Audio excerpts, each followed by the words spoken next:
Order. I want to welcome everyone here today.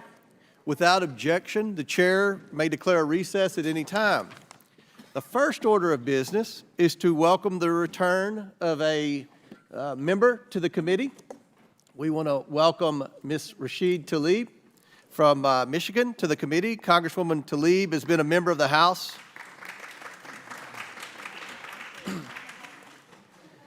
Congresswoman Tlaib has been a member of the House since 2019, and before that, she served 15 years in the Michigan House of Representatives. Ms. Tlaib is a familiar face to this committee, as she spent her first 2 terms on the Oversight Committee. Congresswoman Tlaib replaces Congresswoman Ballant of Vermont, and I want to welcome back Congresswoman Tlaib. I now recognize Ranking Member Raskin to welcome Congresswoman Tlaib. Well, thank you, Chairman Comer, for that very warm welcome extended to our colleague, Rashida Tlaib, the favorite daughter of Michigan and a veteran of this committee, and we're so thrilled and delighted that she's back to join us.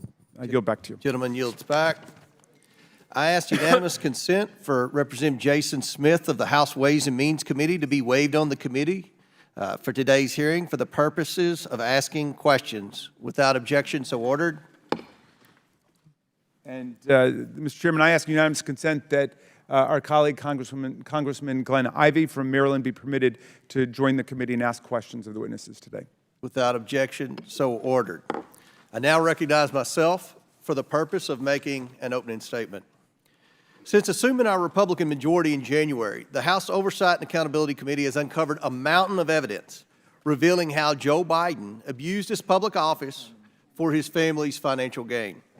For years, President Biden has lied to the American people about his knowledge of and participation in his family's corrupt business schemes. At least 10 times, Joe Biden lied to the American people that he never spoke to his family about their business dealings. He lied by telling the American people that there was an absolute wall between his official government duties and his personal life. Let's be clear, there was no wall. The door was wide open to those who purchased what a business associate described as the Biden brand. Evidence reveals that then Vice President Joe Biden spoke, dined, and developed relationships with his family's foreign business targets. These business targets include foreign oligarchs who sent millions of dollars to his family. It also includes a Chinese national who wired $250,000 to his son. Joe Biden also lied to the American people about his family making money in China. He continued to lie about it even when the House Oversight Committee uncovered bank wires, revealing how the Bidens received millions from Chinese companies with significant ties to Chinese intelligence and the Chinese Communist Party. Just this week, we uncovered 2 additional wires sent to Hunter Biden that originated in Beijing from Chinese nationals. This happened when Joe Biden was running for President of the United States, and Joe Biden's home is listed as the beneficiary address. To date, the House Oversight Committee has uncovered how the Bidens and their associates created over 20 shell companies, most of which were created when Joe Biden was vice president, and raked in over $20 million between 2014 and 2019. We've also identified 9 Biden family members who have participated in or benefited from these shady business schemes. Now, what were the Bidens selling to make all this money? Joe Biden himself. Joe Biden is the brand, and Joe Biden showed up at least 24 times with business targets and associates sending signals of access, influence, and power to those prepared to pay for it. The American people demand accountability for this culture of corruption. They demand to know how these schemes have compromised President Biden and threatened our national security. They demand safeguards to be put in place to prevent public officials from selling access to their public office for private gain. Under the leadership of Speaker Kevin McCarthy, House Republicans have now opened an impeachment inquiry into President Joe Biden. By opening an impeachment inquiry, our investigation is now focused on whether President Biden engaged in impeachable offenses under the U.S. Constitution. It empowers Congress, elected by the people, to continue providing the answers, transparency, and accountability that the American people demand and deserve. In recent history, Democrats inflicted much damage on the credibility of congressional investigations by peddling the Russian collusion hoax. But this committee, under this majority, will not pursue such witch hunts based on manufactured allegations, innuendo, and no real evidence. Today, the House Oversight Committee will examine over 24 pieces of evidence revealing Joe Biden's corruption and abuse of public office. This includes emails, text messages, bank records, and testimony of Biden business associates. We will hear from legal and financial experts about this evidence and crimes that may have been committed as Joe Biden was sold around the world. The House Oversight Committee, along with the committees on the Judiciary and Ways and Means, will continue to follow the money and the evidence to provide accountability so that Americans know their public offices are not for sale.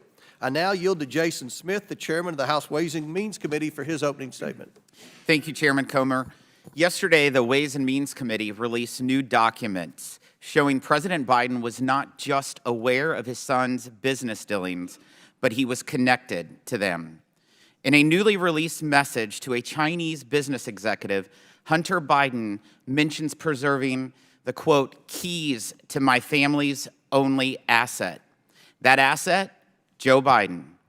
New evidence released in response to questions raised by members of the committee on both sides when Gary Shapley and Joseph Ziegler, the two IRS whistleblowers, testified in July, paints a disturbing picture of a revolving door between Joe Biden's office and Hunter Biden's business partners.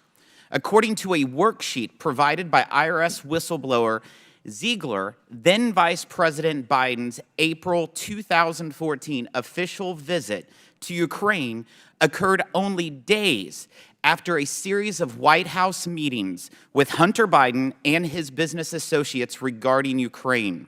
Shortly after Joe Biden returned stateside, the Ukrainian company Burisma announced Hunter Biden's appointment to its board.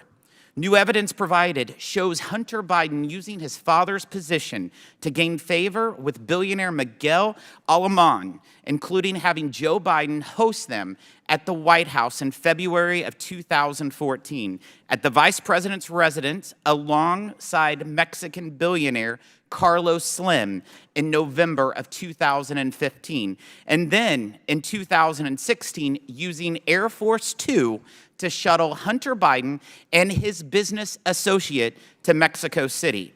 Whether it was lunches, phone calls, White House meetings, or official foreign trips, Hunter Biden cashed in by arranging access to Joe Biden, the family brand.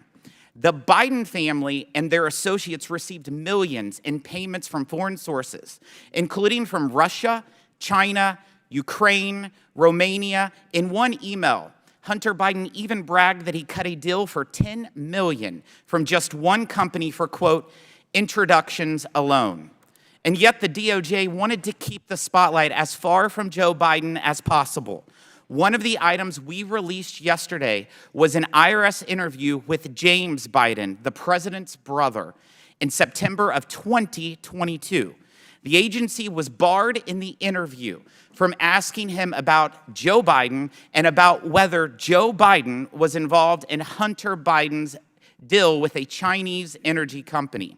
And when Hunter Biden had his tax liability of over $2 million mysteriously paid for by a Democrat Party donor named Kevin Morris, who he barely knew, something IRS investigators saw as a possible campaign finance violation, Assistant U.S. Attorney Leslie Wolf said she did not want any of the agents to look into the allegation.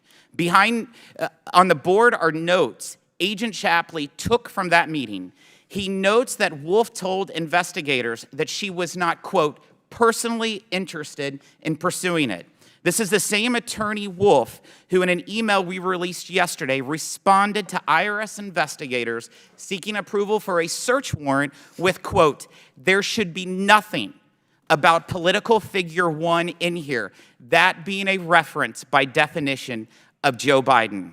The Biden family sold access to Joe Biden's power, and the Biden Justice Department protected the Biden brand. We must continue to follow the facts. I yield to Jim. I yield to Representative Jordan. I thank the gentleman for yielding. This is a tale as old as time. Politician takes action that makes money for his family, and then he tries to conceal it. Never forget 4 fundamental facts.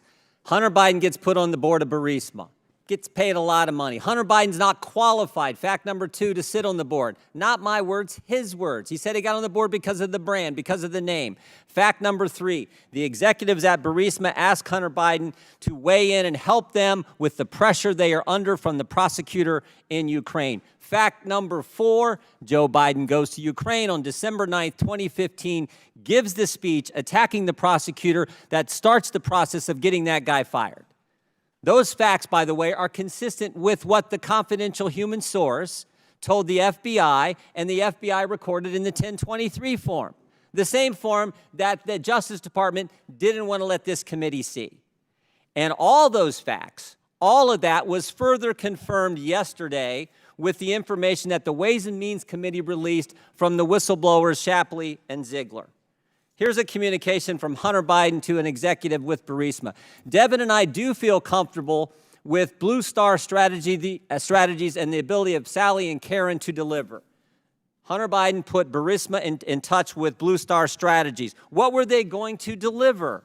Well, that was in a communication released yesterday as well. U.S. officials in Ukraine and in the United States need to express support for Burisma and Nikolai Zlochevsky to the highest level decision makers, the president of Ukraine, the president's chief of staff, and the prosecutor general.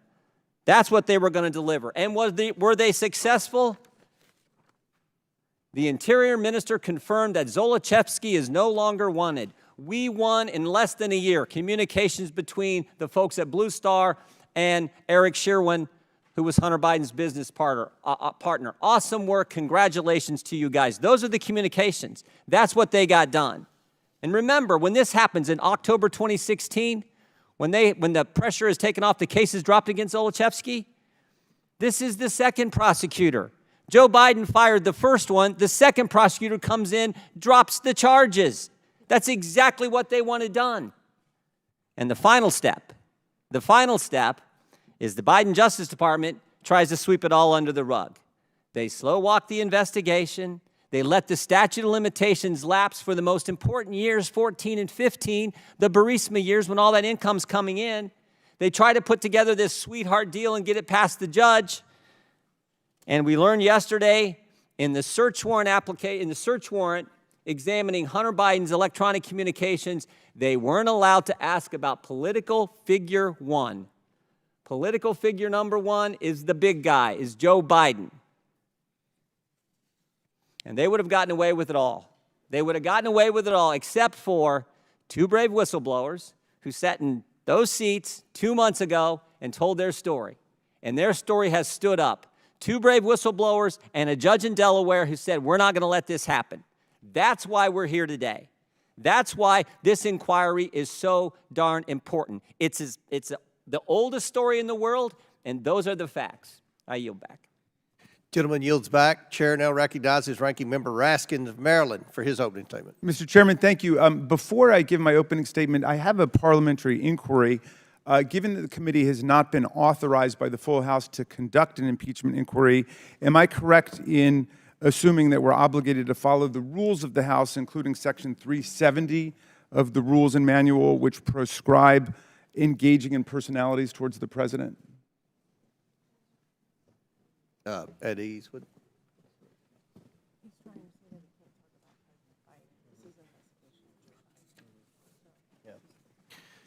Well, considering this is an investigation of Joe Biden, I assume that his name's going to come up. Right, but the House has not authorized this as an impeachment inquiry, so we're just operating with the general rules.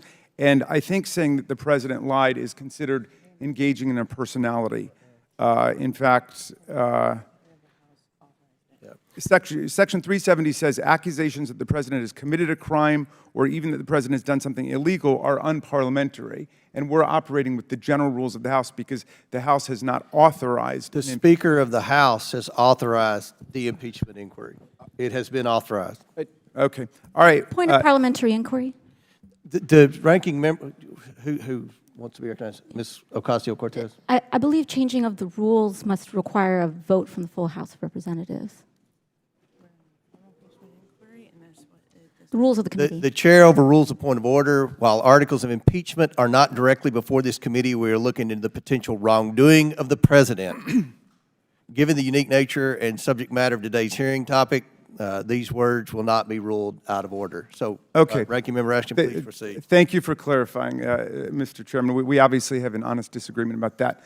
All right, so let's get it straight. We're 62 hours away from shutting down the government of the United States of America, and Republicans are launching an impeachment drive based on a long debunked and discredited lie. No foreign enemy has ever been able to shut down the government of the United States, but now MAGA Republicans are about to do just that. But they don't want to cut off public services to the people and deny paychecks to more than 1 million service members without first launching an impeachment drive, even when they don't have a shred of evidence against President Biden for an impeachable offense. And you think I'm being harsh? Here's what some Republicans have had to say over the last week about the actions of the Republicans as they watch up close, quote, the dysfunction caucus at work, in the words of our GOP colleague from Nebraska, Don Bacon. Clown show, foolishness, terribly misguided, stupidity, failure to lead, lunatics, disgraceful, new low, pathetic, enabling Chairman Xi, people that have serious issues. Those folks don't have a plan, show just how broken they are, and individuals that just want to burn the whole place down. Now, if I said any of these things, they'd probably take my words down, but these are Republicans talking about Republicans. So let's be clear. This isn't partisan warfare America's seeing today. It is chaotic infighting between Republicans and Republicans. It's MAGA versus extreme MAGA, as if anybody in the real world could tell the difference between the two. What a staggering failure of leadership. Speaker McCarthy's invertebrate appeasement of the most fanatical elements of his conference now threatens the well-being of every American. Now, some people think the members of the GOP caucus aren't interested in anything logical. They just want to see the world burn, as Alfred Pennyworth put it in The Dark Knight. But I see a method in the madness. A week ago, Donald Trump posted a comment saying that a government shutdown, quote, is the last chance to defund these political prosecutions against me and other patriots. You get it? To delay justice, Donald Trump would cut off paychecks to a couple million service members and federal workers and furlough more than 1 million workers and pay them later for having not worked. They would halt food assistance to millions of moms and kids and keep NIH in my district from enrolling any more patients in life and death clinical research trials. Trump's convinced that if we shut the government down, his 4 criminal prosecutions on 91 different felony and misdemeanor charges will be defunded and delayed long enough to keep him from having to go before a jury of his peers before the 2024 election. And like flying monkeys on a mission for the Wicked Witch of the West, Trump's followers in the House now carry his messages out to the world, shut down the government, shut down the prosecutions. But the cult master has another command for his followers, which brings us here today. On August 27th, he posted this edict: either impeach the bum or fade into oblivion. They did it to us. Of course, the standard for impeachment is not whether they did it to us, but whether the president committed treason or bribery or other high crimes and misdemeanors. But the Constitution's irrelevant to them. What counts is what Donald Trump wants. As Republican Representative Ken Buck, a Freedom Caucus member, told CNN the other day, President Trump has gone on his social media account and said we should be impeaching President Biden. Kevin McCarthy said we have an impeachment inquiry. You draw the conclusion, directly or indirectly, this impeachment inquiry was a result of President Trump's pressure. So we move from a Trump-ordered government shutdown to a Trump-ordered impeachment process, and yet back in the reality-based world, the majority sits completely empty-handed with no evidence of any presidential wrongdoing, no smoking gun, no smoke. In fact, we have had to slide awkwardly into a House impeachment process without the benefit of the floor vote that Speaker McCarthy insisted was absolutely imperative and necessary when Donald Trump was impeached. In fact, they went to the Department of Justice and they got an OLC opinion saying, quote, no committee may undertake the momentous move from legislative oversight to impeachment without the delegation by the full House of such authority. OLC opinion, January 19th, 2020. And that's why the House voted in the case of Donald Trump, but that's exactly what has not happened here because they don't have the votes, because dozens of Republicans recognize what a futile and absurd process this is. Now, the title of the hearing is The Basis for an Impeachment Inquiry of President Joseph Biden. And yet, they present us no basis at all today, even after 8 months of investigation. They've invited 3 witnesses to testify. Not one of them is an eyewitness to a presidential crime of any kind. Not one of them is a direct fact witness about any of the events related to Ukraine and Burisma. Not one of them has participated in the 8 months of investigation in which our distinguished chairman has publicly boasted that he received 100% of everything he asked for. And I quote, "Every subpoena that I've signed as chairman of the House Oversight Committee over the last 5 months, we've gotten 100% of what we've requested, whether it's with the FBI, with the banks, or with Treasury." That means we are the real witnesses here. In fact, the committee has received 12,000 pages of bank records. Here they are, right in front of us, printed double-sided. And not a single page shows a dime going to President Joe Biden. We've received 2,000 pages of SARS reports the chairman subpoenaed. We've held hearings and conducted interviews with everybody from Hunter Biden's business partners to a federal agent assigned to that investigation, and still we found no evidence of wrongdoing by President Biden. If the Republicans had a smoking gun or even a dripping water pistol, they would be presenting it today, but they've got nothing on Joe Biden. All they can do is return to the thoroughly demolished lie that Rudy Giuliani and Donald Trump launched 5 years ago, the Burisma conspiracy theory, a fairy tale so preposterous that one of its main authors, Lev Parnas, has now disowned and repudiated it. This is the theory that Vice President Biden, global anti-corruption groups, and most Western governments targeted Ukraine Prosecutor General Shokin for removal because he was threatening the Burisma Corporation, whose board Hunter Biden served on.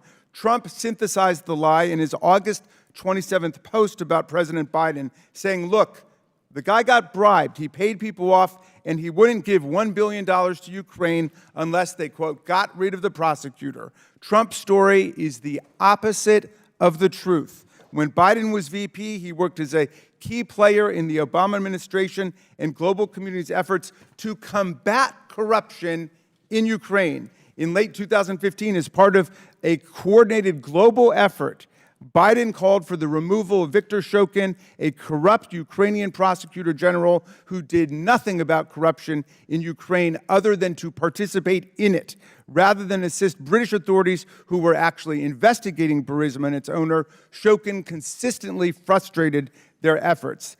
The leadership provided by Biden was part of a broad bipartisan campaign to oppose corruption in Ukraine. In early 2016, Republican senators Ron Johnson, Rob Portman, and Mark Kirk wrote to the Ukrainian president assailing corruption in his country and urging him, quote, to press ahead with urgent reforms to the prosecutor general's office. Yet years later, in 2018, as President Trump saw Biden as a strong rival in the 2020 election, he worked with Giuliani to twist all the facts around and to suddenly accuse Biden of corruption in calling for the dismissal of a corrupt prosecutor.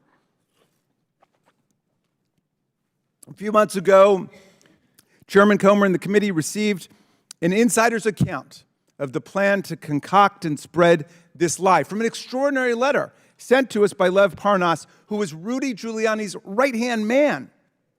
Giuliani and Parnas searched high and low to find anyone who would endorse their contortions about Biden. Their failing crusade culminated in the infamous phone call that then President Trump made to Ukrainian President Zelensky, in which Trump threatened to withhold hundreds of millions of dollars in economic, strategic, and military security assistance to Ukraine unless Zelensky embraced their ridiculous fabrication and falsely advertised to the world that Ukraine was investigating Joe Biden. This shakedown became the basis for the first House impeachment of President Trump. Giuliani's big lie has been thoroughly debunked by multiple sources. As Congressman Buck, a former chief of the criminal division of the U.S. Attorney's Office in Colorado and a member of the House Freedom Caucus said, and I quote, "There is in fact no evidence that Shokin was engaged in an investigation of Burisma or that Joe Biden's role in his firing was in any way connected to Burisma." He continued, "What's missing, despite years of investigation, is the smoking gun that connects Joe Biden to his never-do-well son's corruption. It's scandalous to use impeachment to establish a counterfeit moral equivalence between President Biden, an honorable public servant who has never been indicted or convicted of anything in his career of more than 50 years in public life, and Donald Trump, a twice-impeached president who's recently been found in court to have sexually abused and defamed a woman and fraudulently inflated the value of his real estate properties while facing 91 criminal charges in 4 separate indictments on everything from conspiring to overthrow an election and defraud the American people to making criminal hush money payoffs to stealing classified government documents and hiding them while obstructing justice.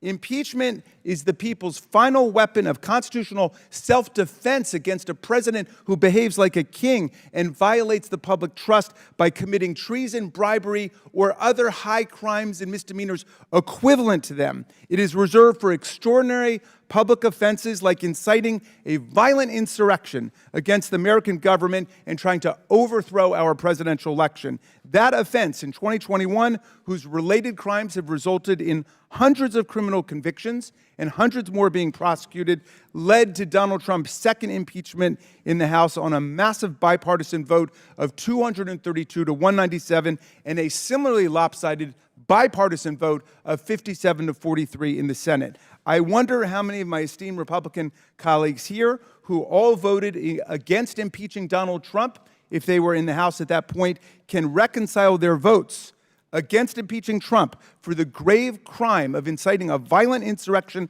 against the government with their calls supporting impeachment of Joe Biden for allegedly committing a high crime and misdemeanor that has not even been defined yet, much less proven.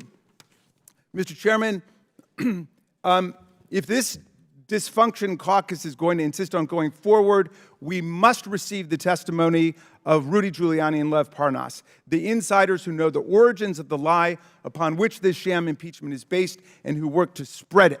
We know that Mr. Parnas is ready and willing to testify, and as a former U.S. Attorney and Mayor, Mr. Giuliani will surely agree to enlighten us on everything.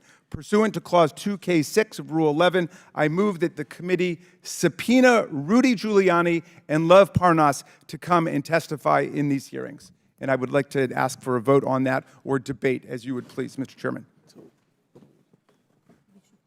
He made a motion to subpoena. Are they going to table it? I didn't hear a motion to table. Motion, yeah. Mr. Chairman. Chair recognizes Mr. Jordan. I move to table the motion. There's a motion to table Mr. Raskin's motion. Is there a second? I'd like to ask for a recorded vote on that, Mr. Chairman. This is on the subpoena of the 2 key figures, Rudy Giuliani and Lev Parnas. Key figures for what? But in your theory about why President Biden should be impeached, I think This they're is going to peddling be an this credit informative lie. hearing for you, Motion. Mr. Raskins, because we were going to present evidence. What evidence? There's no evidence Well, witnesses. There are no fact just witnesses. sit back and let the American people see the hearing and let the American people decide. All right. Now, look, All right. you've gone over your time. We're going to have There's a motion to we're going to table go on by the the floor. rules here. Okay. Okay? Motion to And I'm glad you brought the box of bank statements. If we had a box of all the foreign money the Bidens took, it would have reached to the ceiling. Yeah. So let's just A have point this of hearing. parliamentary Let's inquiry. No, listen. Everybody's going to get 5 minutes. I'm going to present the witnesses. Everyone's going to get a chance. 5 minutes. I let the ranking member go way over time in his opening statement, but we are going to abide by the 5 minutes. There's We a have motion to table on the 47 There's a floor. motion There's on a the floor. motion on the floor. Roll call. Clerk will is a call- non-debatable motion on the floor. Clerk will call the roll. On the motion to table. Right. Will the clerk, we don't even have a clerk. Okay. Will the clerk get prepared for the roll call? Mr. Raskins made a motion, and then Mr. Jordan made a motion to table, and it was seconded. So the vote will now be on the motion to table Mr. Raskins' motion to subpoena Rudy Giuliani And Lev Parnas. and Les Parnas. All right. Will the clerk take the roll?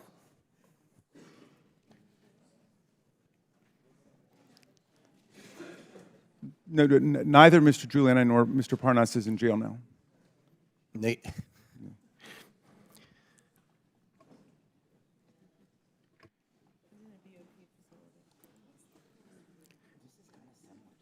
This is the motion to table Mr. Raskin's motion. Mr. Jordan? Yes. Mr. Jordan votes aye. Mr. Turner? Mr. Gosar? Ms. Fox? Mr. Grothman? Mr. Palmer? Mr. Higgins? Mr. Sessions? Mr. Sessions votes aye. Mr. Biggs? Mr. Biggs votes aye. Ms. Mace? Ms. Mace votes aye. Mr. LaTurner? Mr. LaTurner votes aye. Mr. Fallon?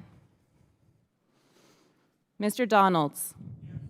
Mr. Donalds votes yes. Mr. Armstrong? Mr. Armstrong votes yes. Mr. Perry? Mr. Timmons? Mr. Timmons votes aye. Mr. Burchett? Mr. Burchett votes yes. Ms. Green? Ms. Green votes aye. Ms. McLean? Ms. McLean votes aye. Ms. Boebert? Ms. Boebert votes aye. Mr. Fry? Mr. Fry votes aye. Ms. Luna? Mr. Edwards? Mr. Edwards votes aye. Mr. Langworthy? Mr. Langworthy votes aye. Mr. Burleson? Mr. Burleson votes aye. Mr. Raskin? No. Mr. Raskin votes no. Ms. Norton? No. Ms. Norton votes no. Mr. Lynch? No. Mr. Lynch votes no. Mr. Connolly? Nay. Mr. Connolly votes nay. Mr. Krishnamurthy? Nay. Mr. Krishnamurthy votes nay. Mr. Khanna? No. Mr. Khanna votes no. Mr. Mfume? Fume votes no. Mr. Mfume votes no. Ms. Ocasio-Cortez? Nay. Ms. Ocasio-Cortez votes nay. Ms. Porter? Ms. Bush? Mr. Gomez? Mr. Gomez votes no. Ms. Brown? Ms. Brown votes no. Ms. Stansbury? No. Ms. Stansbury votes no. Mr. Garcia? No. Mr. Garcia votes no. Mr. Frost? No. Mr. Frost votes no. Ms. Lee? Ms. Lee votes no. Mr. Kassar? No. Mr. Kassar votes no. Ms. Crockett? No. Ms. Crockett votes no. Mr. Goldman? Nay. Mr. Goldman votes nay. Mr. Moskowitz? Mr. Moskowitz votes no. Ms. Tlaib? Ms. Tlaib votes no. Mr. Chairman? Mr. Chairman votes yes. Mr. Gosar is not recorded. Mr. Gosar votes yes. How has Mr. Fallon been recorded? Mr. Fallon is not recorded. Mr. Fallon votes yes. Okay. Hold for one, let's see.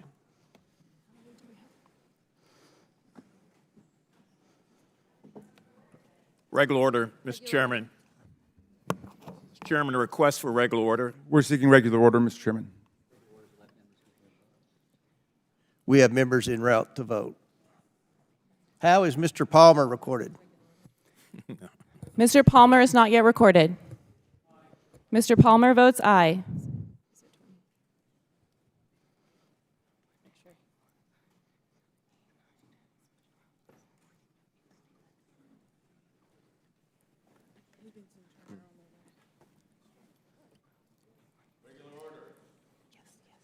Motion to close the vote. Mr. Chairman, Second. Mr. Chairman. How is my vote recorded? Has Ms. Green been recorded?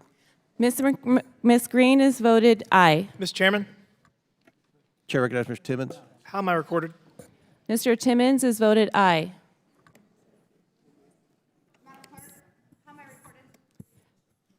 Ms. Boebert has voted aye. Mr. Chairman? Mr. Chairman? Yes. Chair recognizes Mr. Fallon. How am I recorded? Mr. Fallon is voted aye. Mr. Chairman, parliamentary inquiry. Mr. Chairman, there was a motion to close the vote, and it was properly seconded. There is, will the clerk call the roll? Mr. Chairman, on this vote, the ayes are 20, the nays are 19. The motion passes to table the Raskins motion. Now, I'm pleased to welcome an expert panel of witnesses who each bring experience and expertise to today's hearing. I'd first like to welcome Professor Jonathan Turley, who is the Shapiro Chair for Public Interest Law at George Washington University Law School. Professor Turley is a nationally recognized legal scholar who has published work in areas ranging from constitutional law to legal theory. Next, we have Ms. Eileen O'Connor, who is a former Assistant Attorney General at the United States Department of Justice Tax Division. As former Assistant Attorney General for DOJ Tax for 6 years, Ms. O'Connor supervised DOJ litigation of civil, criminal, trial, and appellate tax cases. Next, we have Mr. Bruce Dubinsky, who is the founder of Dubinsky Consulting, a forensic accountant. Mr. Dubinsky has accumulated over 40 years of financial, investigative, and dispute consulting experience, served as an expert witness over 100 times, and has testified in over 80 trials, including trials involving criminal and civil financial fraud. Lastly, we have Professor Michael Gearhart, who serves as the Burton Craig Distinguished Professor at the University of North Carolina, Chapel Hill. Professor Gearhart has been a law professor for more than 30 years. He's the author of 7 books and has written more than 100 law review articles and dozens of op-eds in the nation's leading news publication. Pursuant to Committee Rule 9G, the witnesses will please stand and raise the right hand. Do you all solemnly swear or affirm that the testimony you are about to give is the truth, the whole truth, and nothing but the truth, so help you God? Let the record show that the witnesses all answered in the affirmative. Thank you all. You may be seated. We appreciate you all being here today and look forward to your testimony. Let me remind the witnesses we have read your written statements and they will appear in full in the hearing record. Please limit your oral statements to 5 minutes. As a reminder, please press the button on the microphone in front of you so that it is on and the members can hear you. When you begin to speak, the light in front of you will turn green. After 4 minutes, the light will turn yellow.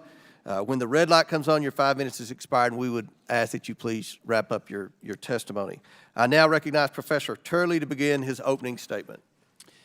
Thank you, Chairman Comer, Ranking Member Raskin, members of the committee.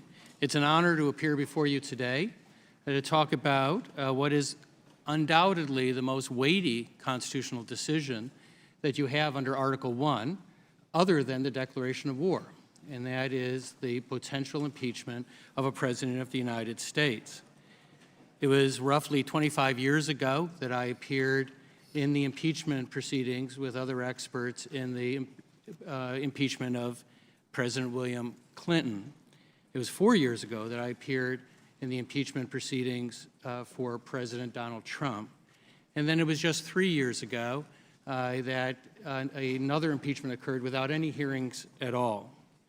The shortening intervals between impeachments should be a cause of concern and circumspection for all the members on both sides. And I want to emphasize what it is that we're here today for. This is a question of an impeachment inquiry. It is not a vote on articles of impeachment. In fact, I do not believe that the current evidence would support articles of impeachment. That is something that an inquiry has to establish. But I also do believe that the House has passed the threshold for an impeachment inquiry into the conduct of President Biden. Having said that, I want to just address 3 inescapable facts that led me to that conclusion. First, President Biden has indeed spoken falsely about these foreign deals. The Washington Post and other newspapers have noted that some of his past comments are demonstrably untrue. Second, President Biden was the focus of a multi-million-dollar influence peddling scheme. And then finally, President Biden may have benefited from millions of dollars as a part of that scheme. Now, those facts should not be taken out of context. They're merely allegations, and they should not become presumptions of impeachable conduct. Indeed, as I've said in past impeachments, self-dealing is a difficult issue under the impeachment clause.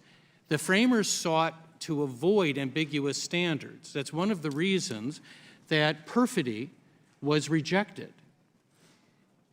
While it may not sit well with many, President Biden and other presidents can be dishonest, can even lie to the American people, and that would not constitute an impeachable offense. Indeed, most presidents have lied to the American people.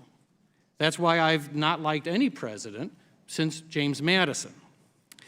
Now, dishonesty alone is not impeachable, and so what I lay out in my testimony are what I call guardrails or best practices. Those are designed to protect this process. Frankly, a number of the things I lay out benefit President Biden, as I say in my testimony. Because presidential impeachment shouldn't be a closed question, it shouldn't be a rush to judgment, and you should avoid the type of confirmation bias that can occur in this process. This is, as people say, a political process, but it is also a constitutional process. Influence peddling is a form of corruption. The United States has signed treaties to combat this form of corruption around the world. And that is also an inescapable fact. We need to find answers as to some of these questions. I'm running out of time, so I'd like to make one last observation, if I may.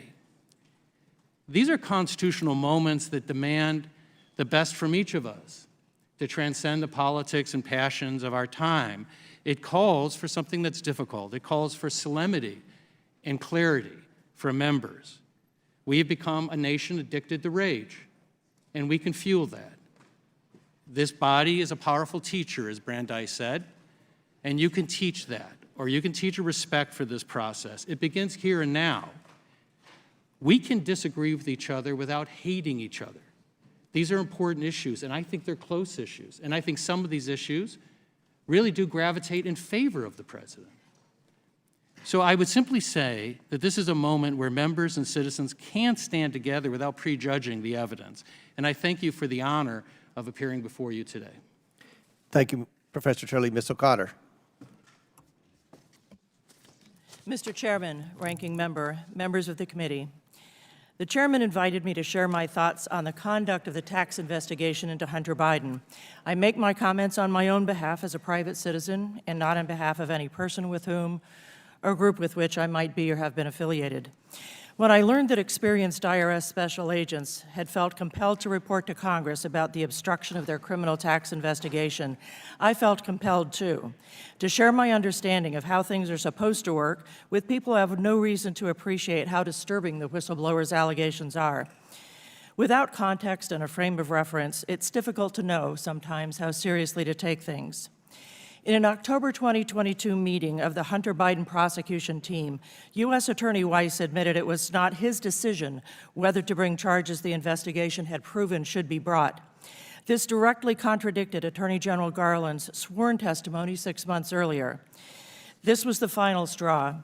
After more than 3 years of having his investigation stymied, but nonetheless having proven substantial criminal charges, Supervisory Special Agent Shapley realized he had to come forward. In fact, he had come forward before, internally within the IRS, using the procedures developed for that purpose. He had complained up his chain of command as early as June 2020 about the obstruction he was encountering, but there had been no response. Once Shapley had taken steps to come forward to Congress, Special Agent Joseph Ziegler did the same. It was not the whistleblower's testimony, however, but what followed that compelled me to write. My first Wall Street Journal article was called "Throw Hunter Biden's Plea Deal in the Trash." Given the substance of the whistleblower's testimony, the plea deal Weiss had worked out with Biden was a miscarriage of justice. After that commentary was published, I heard from many people who were similarly appalled at the unfolding injustice. Many were knowledgeable and experienced tax professionals. Perhaps the most commonly commented on aspect of the handling of the Hunter Biden matter was that Weiss had permitted the statute of limitations to expire on prosecuting provable offenses. This was appalling. It is not significant that the plea agreement, it is not insignificant that the plea agreement was announced on June 20. Let's review what came just before. On August 19, it became known that IRS employees were going to let Congress know about the obstruction they were encountering. Later, Shapley and Ziegler sat for hours of sworn and subscribed testimony with the House Ways and Means Committee staff. It was expected that the committee would make the testimony public. It did, on June 22. U.S. Attorney Weiss, with his June 20 announcement of a plea deal, beat the publication of the whistleblower's testimony by the skin of his teeth, 2 days. If the whistleblowers had not come forward, would Weiss have brought any charges at all? My second Wall Street Journal commentary was published on July 25. It was called "You'd Go to Prison for What Biden Did." Given what Shapley and Ziegler testified they had proven, and the charges the tax division reportedly had authorized, the plea deal represented serious injustice, not only to law enforcement, but also to people who have been caught up in this system and have suffered the consequences the law provides. I received a great deal of positive feedback on this commentary, too. People understand that for laws to be respected, they must be enforced. The nature of any investigation is the following of leads. That didn't happen here. This team was not permitted to search the guest house of Joe Biden's Delaware mansion and Hunter Biden's storage facility in Virginia, to interview family members and business associates, to examine Hunter Biden's abandoned laptop. By November 2019, the FBI had confirmed the devices were Hunter's and the contents were authentic.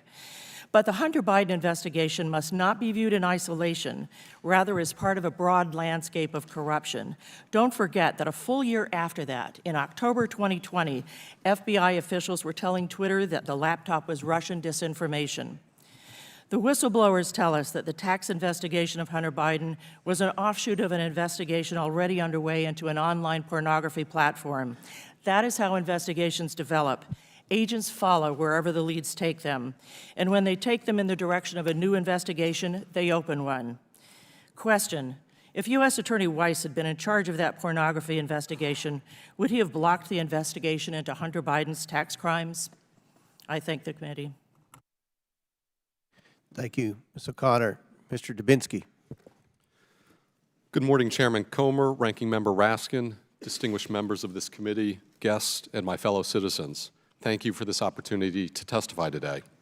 First, at the outset, let me state unequivocally and in no uncertain terms that I agreed to testify today not because I have a political agenda or axe to grind, because I do not. Rather, I agreed to testify in this proceeding in order to help this committee and the American people gain a better understanding of how frauds are committed, how complex business arrangements, sometimes using limited liability companies, sometimes those being shell companies, are used in frauds, and how money is moved by fraudsters to facilitate the conduct of illicit activity. Let me be clear, I am not prejudging the facts that have emerged to date with regard to the Biden family and associates businesses and the money they received that had its origins from foreign sources. I am not here today to even suggest that there was corruption, fraud, or any wrongdoing. In my opinion, more information needs to be gathered and assessed before I would make such an assessment. I'm here today to lend my expertise to answer questions that this committee may have while they advance this investigation and gather more facts about the business dealings surrounding the Biden family and associates businesses. Throughout my 40-year career as a certified public accountant, a forensic accountant, and a certified fraud examiner, I've worked tirelessly to uncover the truth when it comes to cases involving allegations of fraud, corruption, and wrongdoing. I have investigated some of the world's largest frauds, including have investigated and testified in the criminal case for the United States Department of Justice on the Bernie Madoff Ponzi, the world's largest Ponzi. I've worked on cases like the Enron case, the International Brotherhood of Teamsters election corruption cases, as well as some of the United States' largest cases of tax fraud, to name a few. As the age-old proverb goes, where there's smoke, there's fire. As a fraud investigator, when I see smoke, I immediately look for the fire. The critical question facing the American people today is whether behind the smokescreen clouding the Biden family and associates businesses was there or is there a fire? And if there was or is a fire, how big is that fire? Why were members of the Biden family and close business associates receiving millions of dollars of payments from foreign entities and individuals? What services, if any, were being provided? What was the substance of the alleged services being provided? Was the money being paid for a fair amount commensurate with those services? Were political favors being traded and disguised as services? These are the questions that, as a forensic accountant, I routinely am asked to answer when I'm hired to investigate allegations of corruption and fraud. There's a great deal of evidence that has been collected to date by this committee and others trying to answer these very questions.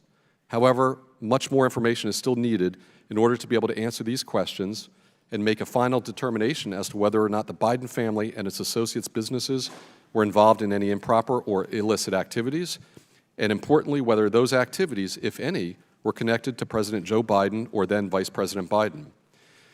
In my experience, fraudsters purposely create a labyrinth of limited liability companies to create an opaque network of entities that are then used to hide improper conduct. In many instances, these complex business arrangements are typically centered around illicit activities and involve moving money around the globe in a manner designed to avoid the detection of the underlying illegal activity, as well as the movement of the money tied to that illegal activity. Gone are the days, for the most part, when suitcases full of currency or gold bars are exchanged as payment in the conduct of illegal activities. Today, more sophisticated methods are employed to obfuscate the true nature of such illegal activities and to hide the movement of money. The importance of following the trail of money is a critical component of any fraud investigation. The term shell company has its origins in the world of business and finance. The term shell, as you would note, implies that the company is like an empty shell, lacking substance or real activity. Shell companies typically have no employees, no offices, no real operating businesses. They use P.O. boxes for mailing addresses. While I will note shell companies can be used for legitimate business activities, more often than not, they're associated with fraudulent activities like tax evasion, money laundering, hiding of assets, and other illicit practices. It takes a heavy lift to pull the covers back on these shell companies to determine who the true beneficial owners are, where the money went, and to expose the true sham nature of their existence. However, through the use of legal subpoenas and proper investigative methods and a great deal of persistence, fraud investigations can and do expose the identity of the wizards behind these curtains and the extent of their illicit activities. In closing, let me underscore the importance of conducting a thorough, independent, and unbiased investigation of the matter before us today before you reach any conclusions. The American people deserve to know the truth. The rigor and discipline of a well-planned and executed investigation should not be subverted by political motivations or aspirations. To do so would critically undermine the integrity of any such investigation and any conclusions reached. Thank you again for this opportunity to be here today, and I look forward to answering your questions. Thank you very much, Professor Gerhardt. Thank you, Mr. Chairman. I want to thank the ranking member as well and distinguished members of this committee. I appreciate the honor and the privilege to be able to appear before you today to talk about the basis for an impeachment inquiry of President Biden. I think a good place to begin is with the Federalist Papers. And in the Federalist Papers, Alexander Hamilton warned of the dangers of trivializing impeachment through petty partisanship. He foresaw that impeachment may, and now I quote, agitate the passions of the whole community and to divide it into parties more or less friendly or inimical to the accused. In many cases, it will connect itself with pre-existing factions and will enlist all their animosities, partialities, influence, and interest on one side or on the other. And in such cases, there will always be the greatest danger that the decision will be regulated more by the relative strength of the parties than by demonstrations of innocence or guilt.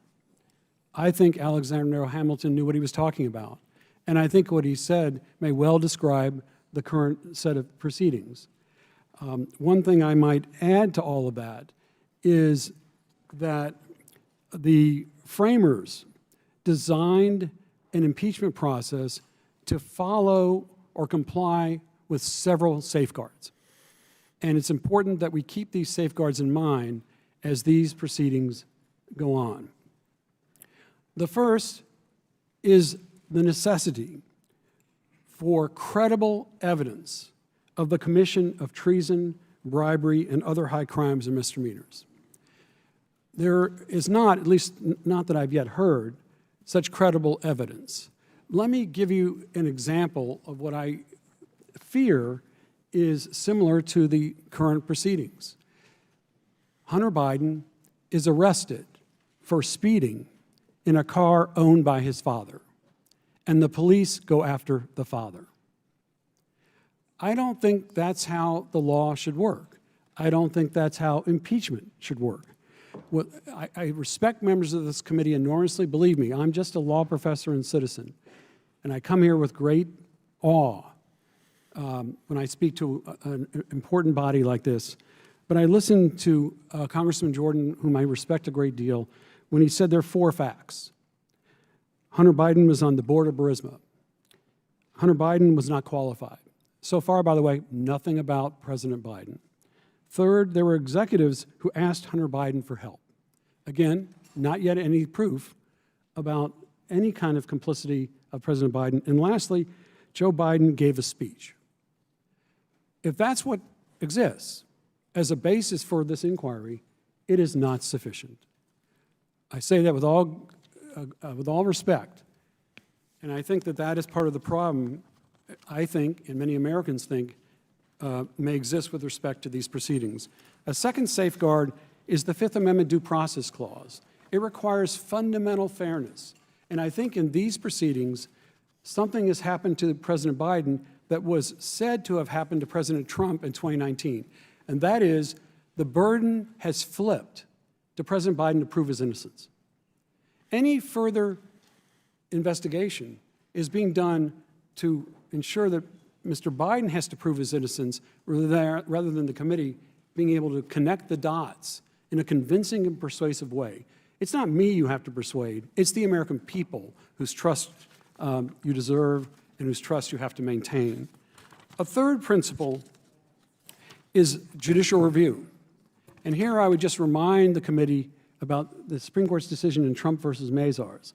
The court said about this committee that, in fact, it has to conduct an investigation for a legitimate purpose. A fishing expedition is not a legitimate purpose. Moreover, the court in Trump versus Mazars said that it is not a legitimate purpose for the House or House committee to be conducting the function of law enforcement. And I heard many references here to criminal misbehavior, to whether or not somebody should be thrown in jail, criticisms of a prosecutor, Mr. Weiss. That sounds to me like an attempt to really substitute for the proper legitimate proceedings of the House. 2 other safeguards real quickly. One is that these proceedings should be based on principle, not partisanship. And I fear that what we're hearing today, which can be traced all the way back to 2019, and accusations made against Mr. Biden as far back as then, are really driven by partisan animus more than they are by principle. And a final safeguard is for the House, the full House, to authorize an impeachment inquiry. That does not come from me. That comes from Speaker McCarthy. He said there should be the full House's approval. It also comes from Mr. Trump's Justice Department, who said there must be a committee must be authorized by the full House. That has not happened here. My concern is with the Constitution. That's what my devotion is to.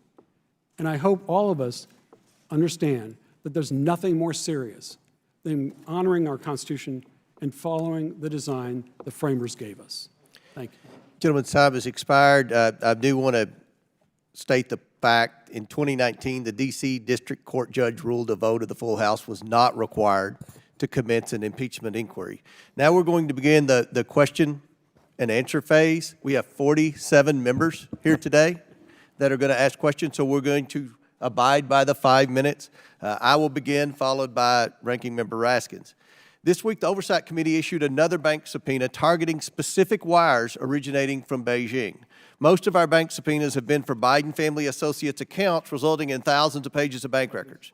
We've identified these bank accounts based on suspicious activity reports filed with the Treasury Department after being flagged by the banks. The bank records obtained this week showed that on August 2nd, 2019, Jonathan Lee and Ms. Tang Ling in Beijing sent Hunter Biden $250,000, listing Joe Biden's home address in Wilmington, Delaware. The wire stated it was for a personal investment. A second wire showed that on July 26, 2019, Miss Wang Shin sent $10,000 listing Joe Biden's home address in Wellington, Delaware. The $10,000 wire said it was a loan to beneficiary. Now let's talk about the $250,000 personal investment. Sure looks like Jonathan Lee was making a substantial investment in the Bidens months after Joe Biden announced his run for the presidency in April 2019. Now, who is Jonathan Lee? During Devin Archer's interview with the Oversight Committee, he explained how Vice President Biden developed a relationship with Jonathan Lee. Vice President Biden had coffee with Jonathan Lee in Beijing. He talked with him on the phone and even wrote a college recommendation letter for Mr. Lee's children. Hunter Biden even met with Jonathan Lee after flying on Air Force Two to Beijing with Joe Biden. The Beijing Bidens cultivated a relationship with Jonathan Lee and other Chinese nationals for one reason and one reason only: to access their wealth. As we all know, the Bidens had nothing to sell except the brand, which was Joe Biden. Hunter Biden sold the brand well, making the Biden family millions from China and elsewhere. While Joe Biden was vice president, Hunter Biden became an investor in a Chinese investment fund with Jonathan Lee and owned a percentage of BHR Partners through one of his many LLCs. This was a political problem for his dad, the big guy, who was running for president. In October 2019, 2 months after the Beijing wires, Hunter Biden's lawyer claimed he served only as a member of the board of directors in an unpaid position. This was Hunter Biden's lawyer. He was in an unpaid position. Abby Lowell now claims the money is a documented loan from a private individual. Now, these wire statements are very concerning, and the Biden's defenders' justification for the money isn't consistent with what we know from the suspicious activity reports from Treasury. Mr. Dubinsky, I'm very skeptical of Abby Lowell's statement that the $250,000 payment from Jonathan Lee and another woman was a loan, because the wire states it was a personal investment. We've also reviewed documents at Treasury that don't support Mr. Lowell's theory. In your experience, are international loans of this amount supported by documentation such as loan terms, interest rates, and repayment schedule? Yes, Mr. Chairman. They typically would be. You would see that. You would see documents setting forth the interest rates, terms of repayments, Absolutely. all of those. Absolutely. So would it be important to review Hunter Biden's bank records and see if Hunter Biden paid back the money to Jonathan Lee, or if he sent the money to someone else, I don't know, using a cashier's check, for example? Well, as somebody mentioned earlier, it's very important to follow the money. Absolutely. And that's very important in this situation. Thank you. Professor Turley, we all know what this payment's really for. It's for influence peddling and selling the Biden brand. Now, to date, we have shown that the Biden family and their companies received more than $15 million without providing any known legitimate services between 2014 and 2019. If you include the business associates in their companies, they've received over $24 million. Based on evidence we've developed so far, what are some of the potential laws we should be analyzing during our impeachment inquiry? Thank you, Mr. Chairman. I actually lay out what are the most obvious potential articles of impeachment without saying that those have been established, but the ones that I recommend for the committee to focus on. And one of the things I recommend is that the committee actually start by looking at potential crimes, because I've said that in the past two impeachments, that it's an important thing to front-load criminal acts for the reasons I laid out. It gives a very high standard for impeachment, quite frankly, higher than it's binding. I said in the last two impeachments, you can't impeach for non-criminal conduct. So I suggest starting there. But as I talk about in my testimony, bribery, obstruction, conspiracy, abuse of power, those have all been raised in past impeachments. Abuse of power is the article that is very, very common. It tends to be a catch-all, and it is the one that I've always been a little bit uncomfortable with, which is why I suggest you end there rather than start there, because that's the article that brings in a lot of non-criminal conduct. And frankly, I think that you need to focus as much as you can on the evidence and whether you can establish these connections. Very good. Thank you. Chair now recognizes Mr. Raskins of Maryland for 5 minutes. Thank you, Mr. Chairman. Professor Gerhardt, has ever been an impeachment process launched in the middle of a government shutdown? No. Well, why did the Office of Legal Counsel opine that there must be a vote of the full House before a committee launches into an impeachment investigation? Why did Speaker McCarthy insist on it and, in fact, say that there would be one in this case? I think the Office of Legal Counsel said that, at least in part, because an impeachment inquiry is deadly serious. It is, again, just about the most serious thing any House committee ever undertakes. And one safeguard against a committee acting on the basis of just, let's say, the party membership is to ensure that the full House is behind the impeachment inquiry. A dozen of our colleagues on the Republican side have already called for impeachment. I'm struck by the fact that of the 4 expert witnesses brought together today, not a single one of them argued that a sufficient quantum of evidence exists today to justify the impeachment of President Biden. Is there any precedent in our country for launching an impeachment inquiry absent evidence of wrongdoing by the president? No. And in fact, I would just point out that with Richard Nixon and Bill Clinton and President Trump in 2019, the full House authorized those impeachment inquiries. Lev Parnas sent us a letter in which he said, it was addressed to Chairman Comer, in which he said, the narrative you are seeking for this investigation has been proven false many times over by a wide array of respected sources. There is simply no merit to investigating this matter any further. And he says, please abandon this effort to investigate the Bidens, which is nothing more than a wild goose chase. And he was Rudy Giuliani's right-hand man, gallivanting all over the world to try to put together a case back in 2019 that Joe Biden had done something wrong. Do you agree that, given that the evidence we've looked at over the 8 months comes down to this discredited Burisma conspiracy theory, we should hear from those responsible for concocting the story in the first case, in the first place, specifically Lev Parnas and Rudy Giuliani? Absolutely.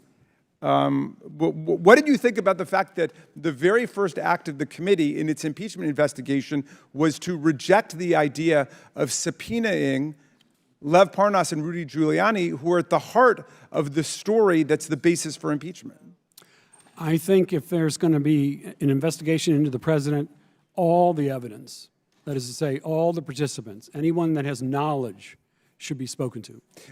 We have lots of colleagues on this committee and off the committee who've called for the impeachment of Joe Biden, who also voted against impeaching Donald Trump for inciting a violent insurrection against the Union. And hundreds of people have gone to jail in subsidiary acts under the umbrella of that insurrectionary process.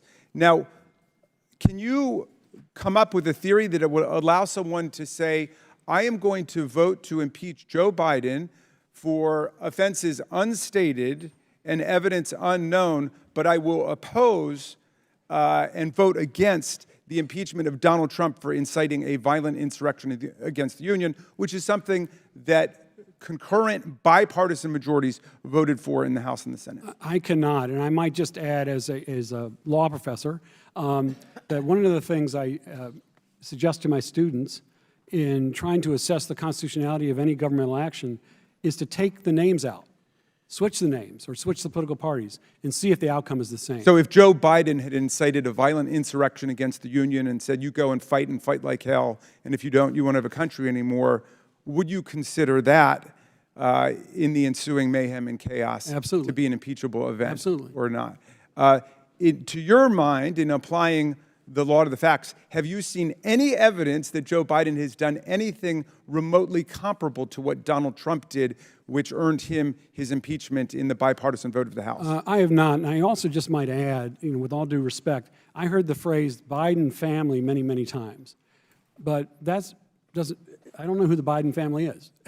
I don't know who's being referenced when people talk about the Biden family. Thank you, Professor Gerhardt. Mr. Chairman, I'd like to move for unanimous consent to introduce Lev Parnas' July 18th, 2023 letter to you and to me and to the rest of the committee into the official record of this proceeding. Without objection, so ordered. Chair now recognizes the chairman of the House Ways and Means Committee, Jason Smith from Missouri, for 5 minutes. Thank you, Mr. Chairman.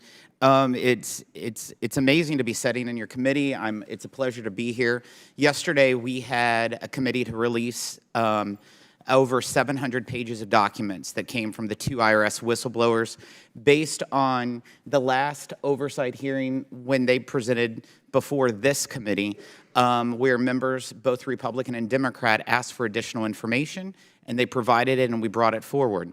What was interesting is the other side of the aisle actually mentioned Trump a whole lot more than they ever mentioned Biden. And it's happening over here, too. So I think it's kind of consistent both in the Ways and Means Committee and in the Oversight Committee. But Ms. Connor, my question is yesterday, the Ways and Means Committee voted to release additional information provided, like I said, by Gary Shapley and Mr. Ziegler. One of the documents shows that Assistant U.S. Attorney Leslie Wolf ordered investigators not to pursue leads into possible campaign finance violations. We know that over $2 million of Hunter Biden's tax liabilities were paid off by a big Democrat Party donor and Hollywood lawyer who's named Kevin Morris. James Biden, the president's brother, told investigators he did not know how Hunter Biden even knew this individual, but was later asked to thank him for the payment, quote, on behalf of the family. The Biden family. The family. So how would such payments that essentially pushed under the rug the president's son's tax problems, at least for 1 year, be considered a campaign finance violation on part of the Biden campaign? Thank you for the question. I have no idea. I thought you were going to ask me why would Leslie Wolf say don't look into that. And I think the answer to that probably is that if it's a campaign contribution, then it implicates political person number one. And that apparently is a big barrier that had been created throughout this entire investigation.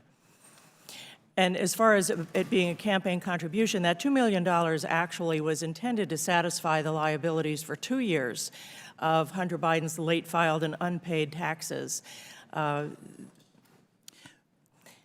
Is it unusual for an assistant prosecutor to say, don't look at this individual, this person's off limits? As I mentioned in my opening statement, that is how investigations develop. The agents follow the leads wherever they take them.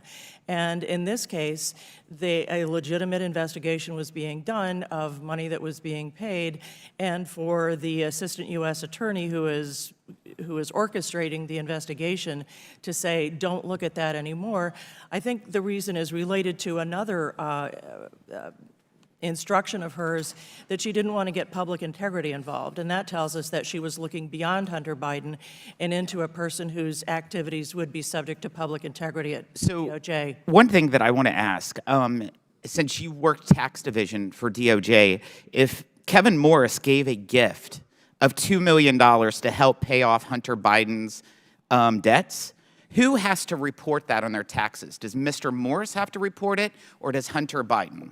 Well, as I understand it, the parties are claiming that it's a loan and that Hunter Biden will pay it back between 2025 and 2027. Would that have to be reported on any tax records? If it's a loan, no, but I haven't seen any of the documentation of that loan. And that is one, I'm sure Mr. Dubinsky can tell you that calling something a loan is one way to claim that it's not taxable income. So one quick question. You know, we uncovered yesterday that the Biden family and associates received over $20 million from 23 different countries that they had business ties to or communications with. And they also had over 20 shell LLCs where they would transfer money in and out. If you were still sitting in your office in DOJ's tax division, would this web of entities and activities concern you? I would make sure that my prosecutors were concerned about it. Thank you. Thank you. Chair now recognizes Ms. Norton from the District of Columbia. Thank you, Mr. Chairman.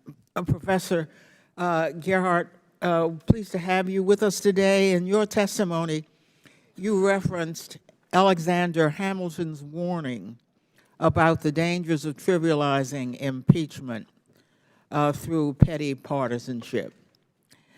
Let me ask you, Mr. Gerhardt, do you think that initiating an impeachment inquiry against President Biden without any evidence of wrongdoing by the president meets any basic standard of proof?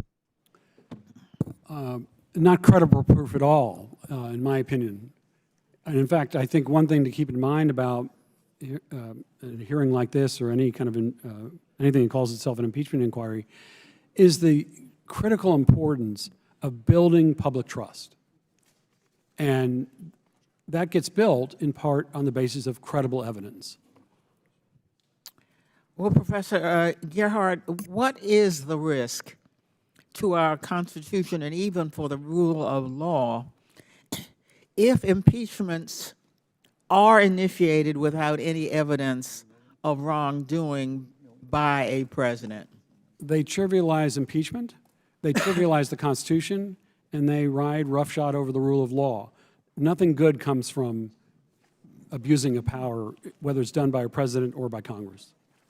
Professor Gerhardt, do you believe that initiating an impeachment inquiry without any evidence of wrongdoing by president is consistent with the view that impeachment is a grave and solemn duty? Impeachment is a grave and solemn duty, all the more reason why all evidence, for example, relating to Burisma, ought to be heard and considered. That would actually add credibility to what the committee is doing. I would be remiss if I did not add that it is incredible that we are holding this sham hearing 2 days before the government will shut down. Instead of this hearing, we could be discussing how to fund the government. Or we could discuss my bill to exempt from federal government shutdowns the federal and independent agencies that are exclusively or primarily federally funded but have jurisdiction over local D.C. civil and criminal justice matters. Or we could be discussing how we are going to provide back pay to federal contract workers if Republicans unfortunately do push us into a shutdown. Instead, we are holding this sham hearing. I yield the remainder of my time to Mr. Raskin. Well, thank you kindly, Ms. Norton, for that. Mr. Comer referred to a 2019 wire to Hunter Biden while President Biden was not in office. He was a private citizen, so of course was Hunter Biden. Hunter Biden has never held public office. Mr. Smith referenced a DOJ email from 2020 during the Trump administration. So, Professor Gerhardt, I mean, what do you make of the idea of impeaching a president while he's in office for something that his son did or may have received when the president wasn't in office? It's not consistent with the American legal system. Just imagine if the names are switched. Just imagine if this was Jared Kushner, or one of President Trump's sons. Mr. Smith talked about $20 million that he thought Hunter Biden had received and put in the names of different family members. I think the Washington Post has debunked that as recently as this weekend, saying it was like 8 or 9 million. But let's say it were 20 million. That's 1% of the $2 billion that was brought back by Jared Kushner from Saudi Arabia to a company that Jared Kushner created the day after the Trump administration ended. But assuming there were no other evidence, would it be fair to attribute that $2 billion that Jared Kushner pocketed with the $25 million management fee every year that Jared Kushner pocketed, would it be fair to attribute all of that to Donald Trump because it's his son-in-law? No, not without any evidence actually showing the president knew it. Yeah. So, or approved it. Because the principle of American law is that people are responsible for their own conduct and not the conduct of their adult children. Is that right? That's correct. Thank you, and to the gentlelady for yielding, and I yield back. Chair now recognizes the chairman of the House Judiciary Committee, Mr. Jordan from Ohio. Thank you. Professor Gerhardt, it wasn't just a speech. He leveraged $1 billion of American tax money, and he did so at a time when our government was supportive of the prosecutor. Here's what our government said. The Assistant Secretary of State, we have been impressed with the ambitious reform and anti-corruption agenda of your government, written to the Prosecutor General, who Joe Biden leverages our money to get fired. The United States fully supports your efforts to fight corruption, she further wrote. The Interagency Policy Committee said this on October 1st, 2015. The IPC recommends moving forward with a third loan guarantee to Ukraine in the near term. And even after Joe Biden gives the speech on December 9th, the European Commission said, their report said the anti-corruption benchmark is deemed to have been achieved for Ukraine. But the most telling evidence is what his business partner said. Devin Archer, when we deposed him under oath just 2 months ago, said this. Here's the question. The request was help from the United States government to deal with the pressure they were under from their prosecutor. You know what Mr. Archer's response was? That's correct. Next question. What did Hunter Biden do after he was given that request? He called his dad. That's what we're investigating. That's one of the three things Professor Turley talked about, the influence peddling scheme. I want to go to those three things, Professor Turley. False statements, influence peddling scheme, and Joe Biden might have benefited. Let's do the third one first. Is a benefit to your family, can a benefit to your family be a benefit to you? It is. There's been repeated statements that you need to show that President Biden accepted direct money in order for this to constitute a benefit, even under criminal cases that deal with bribery, extortion, and the Hobbs Act. The courts actually have rejected that. They've said that money going to family members is in fact a benefit, and I don't really see any legal basis for that. Obviously, the strongest case is if you have a direct payment. But this idea that you can have millions going to a politician's family and that's not a benefit, I think is pretty fallacious. Yeah, how about the false claims thing? In your written testimony, you said, to the extent that the president has used the White House, I think this is a little broader. To the extent the president used the White House staff to maintain false claims or resist disclosures, it can fit into the type of Nixonian abuse of power model. We know all kinds of false statements have been made by the White House. Joe Biden's made them. He said it was a lousy question when they asked him, have you ever been involved, talked to anyone of your son's business partners? We know that was false. Ron Klain said, the president's confident his son didn't break the law. Press Secretary Jen Psaki said, never spoke to his son about his overseas business dealings. What do you think about all those false statements from the White House in this abuse of power issue? Well, the involvement of White House staff and executive branch staff has been really one of the tripwires that we saw in Nixon, to some extent even in Clinton. The degree to which you enlist support for a false narrative or to obstruct Congress can go into things like abuse of power. One of the things that I suggested is that if you look at past impeachment inquiries, and once again, this is an inquiry to find evidence, you're not voting on articles of impeachment, those allegations tend to develop last, and you look at what you have found. Yeah. How about the Attorney General? I'm concerned about statements he made. March 1st, 2023, in front of the Senate, he was asked a question about Mr. Weiss's investigation. He said this in response to Senator Grassley. Mr. Weiss has full authority to bring cases in other jurisdictions if he feels it's necessary. Last week, the Attorney General told us that Weiss had the authority because I promised him he would have the authority if he asked it. That seems to me to be something different. It's what he said to the Senate, he's got full authority, no problem. Last week he told the House Judiciary Committee he had authority because I promised if he come talk to me, I would give him the authority that I already told the Senate he had. Do you see a concern there with false statements coming from the Biden Justice Department? Well, there is a concern. You don't have to prejudge the evidence to say that obviously this is part of the inquiry. And what I don't understand is the opposition to the inquiry itself. It seems to me the test is, would the alleged conduct, if proven, establish impeachable offenses? And is there a credible basis for those allegations? I think the answer is clearly yes, that there is a basis to look at the president's conduct without prejudging whether that qualifies at the beginning of that inquiry as an article of impeachment. And let's be clear, you don't need a full vote of the House to proceed in an impeachment inquiry phase of our constitutional duty to do oversight. In fact, the Democrats did it. 4 years ago, I was in an impeachment deposition run by Adam Schiff in the bunker in the basement of the Capitol, and I went to the floor. So I'm in an impeachment deposition, and I went to the floor to vote on opening an impeachment inquiry. They did the same darn thing because you have that authority as a Congress when the Speaker of the House makes that designation. The Speaker, Nancy Pelosi, did in fact initiate the impeachment. In some cases, then you have a later vote. I've said in my testimony, I consider that the best practice, to have a vote of the House. But the court that was referenced earlier looked at this and said that the Constitution does not require resolution. Actually said if you look at all the impeachments, often there wasn't a resolution. That doesn't mean it's not a good practice, but the Constitution itself does not require such a resolution. Thank you. Gentlemen, time's expired. Chair now recognizes Mr. Lynch from Massachusetts for 5 minutes. Thank you, Mr. Chairman. First of all, I do want to agree with the chairman that the witnesses we have here today do bring an awful lot of experience and expertise to the issue. But what they don't bring is facts, right? They don't bring evidence. None of you are able to really elucidate or illustrate actions by the president with respect to this inquiry.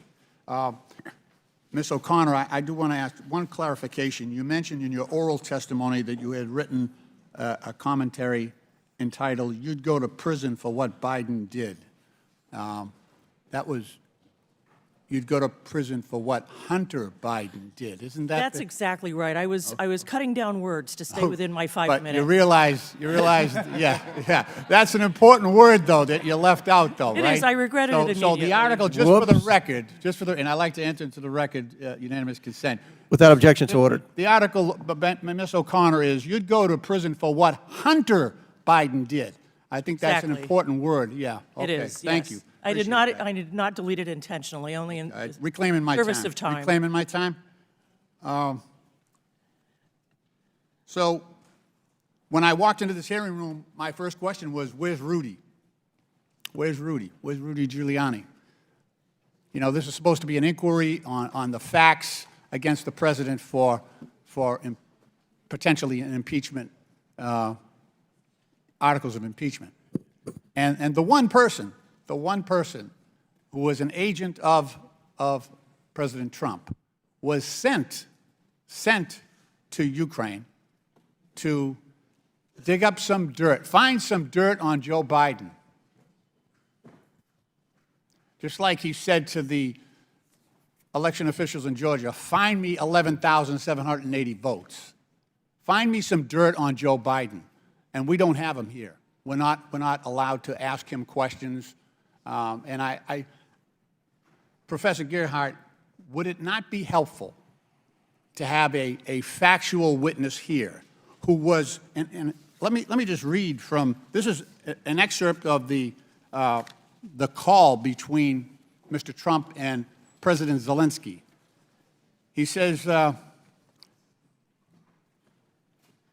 Rudy very much knows what's happening, and he is a very capable guy. If you could speak to him, that would be great.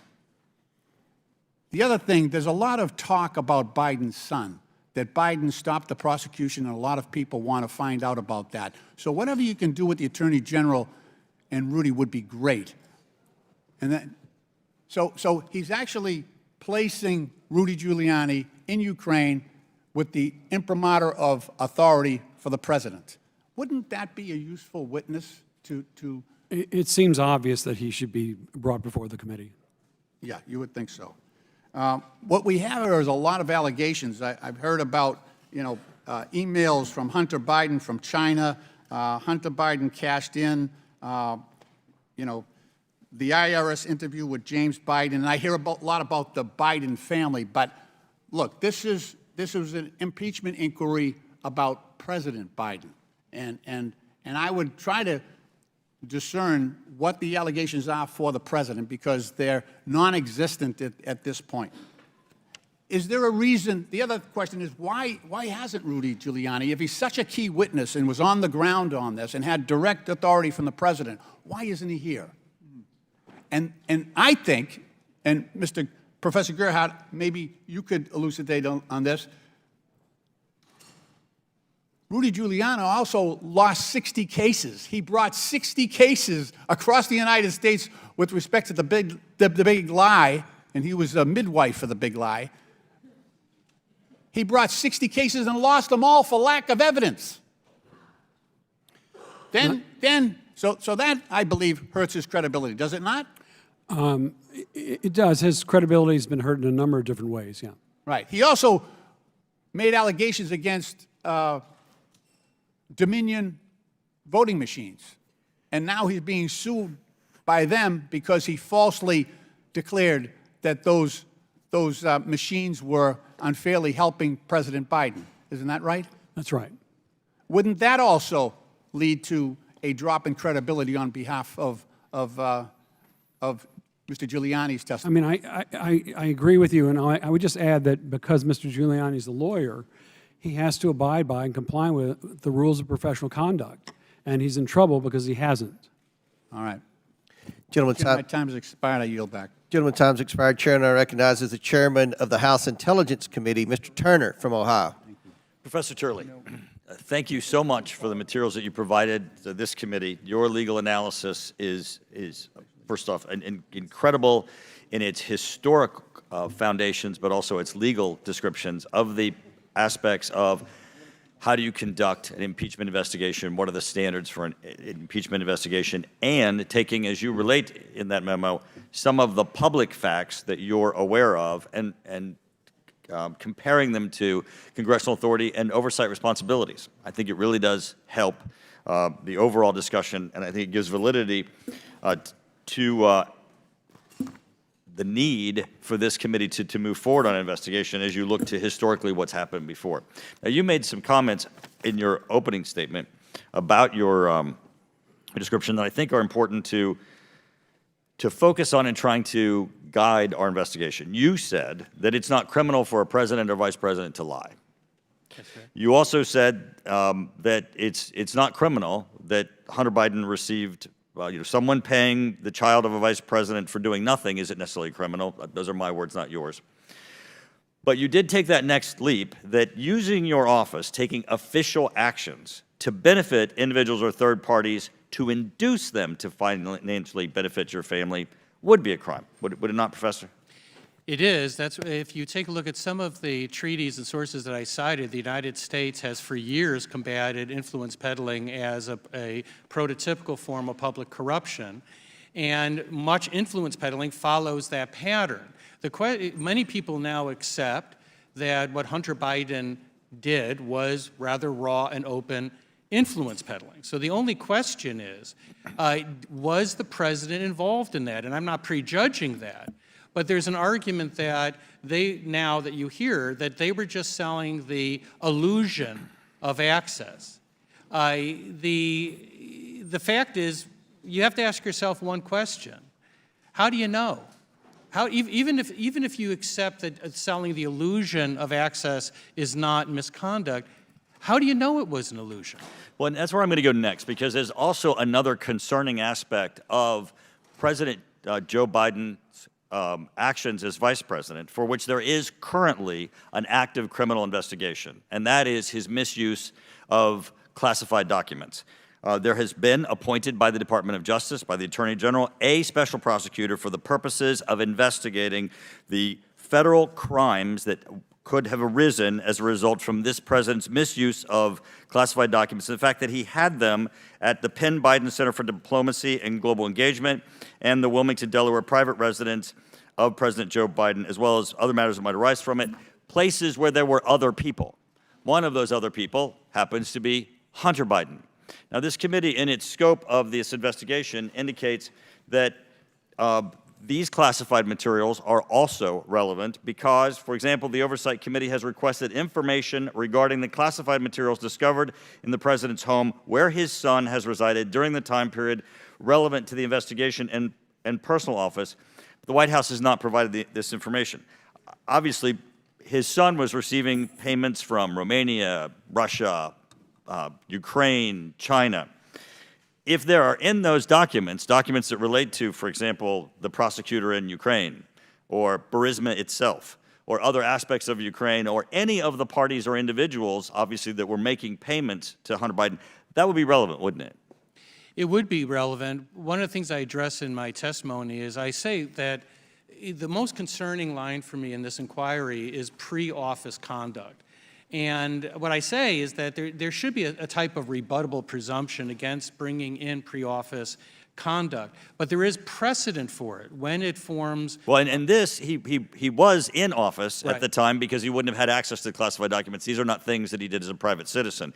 He had these documents given to him. And I want to ask you, in his scope as both senator and as vice president, there's been a lot of talk that perhaps the president inadvertently ended up with these documents. Now, first off, there's an unbelievable number of documents. He's clearly a classified document hoarder, and he clearly was mishandling them.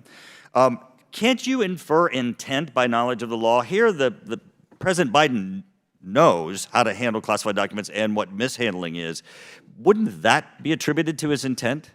Well, that can all go to a question of establishing intent. And in all these cases, you obviously don't have a confession. I'm not too sure if the documents matter will become relevant to an impeachment inquiry.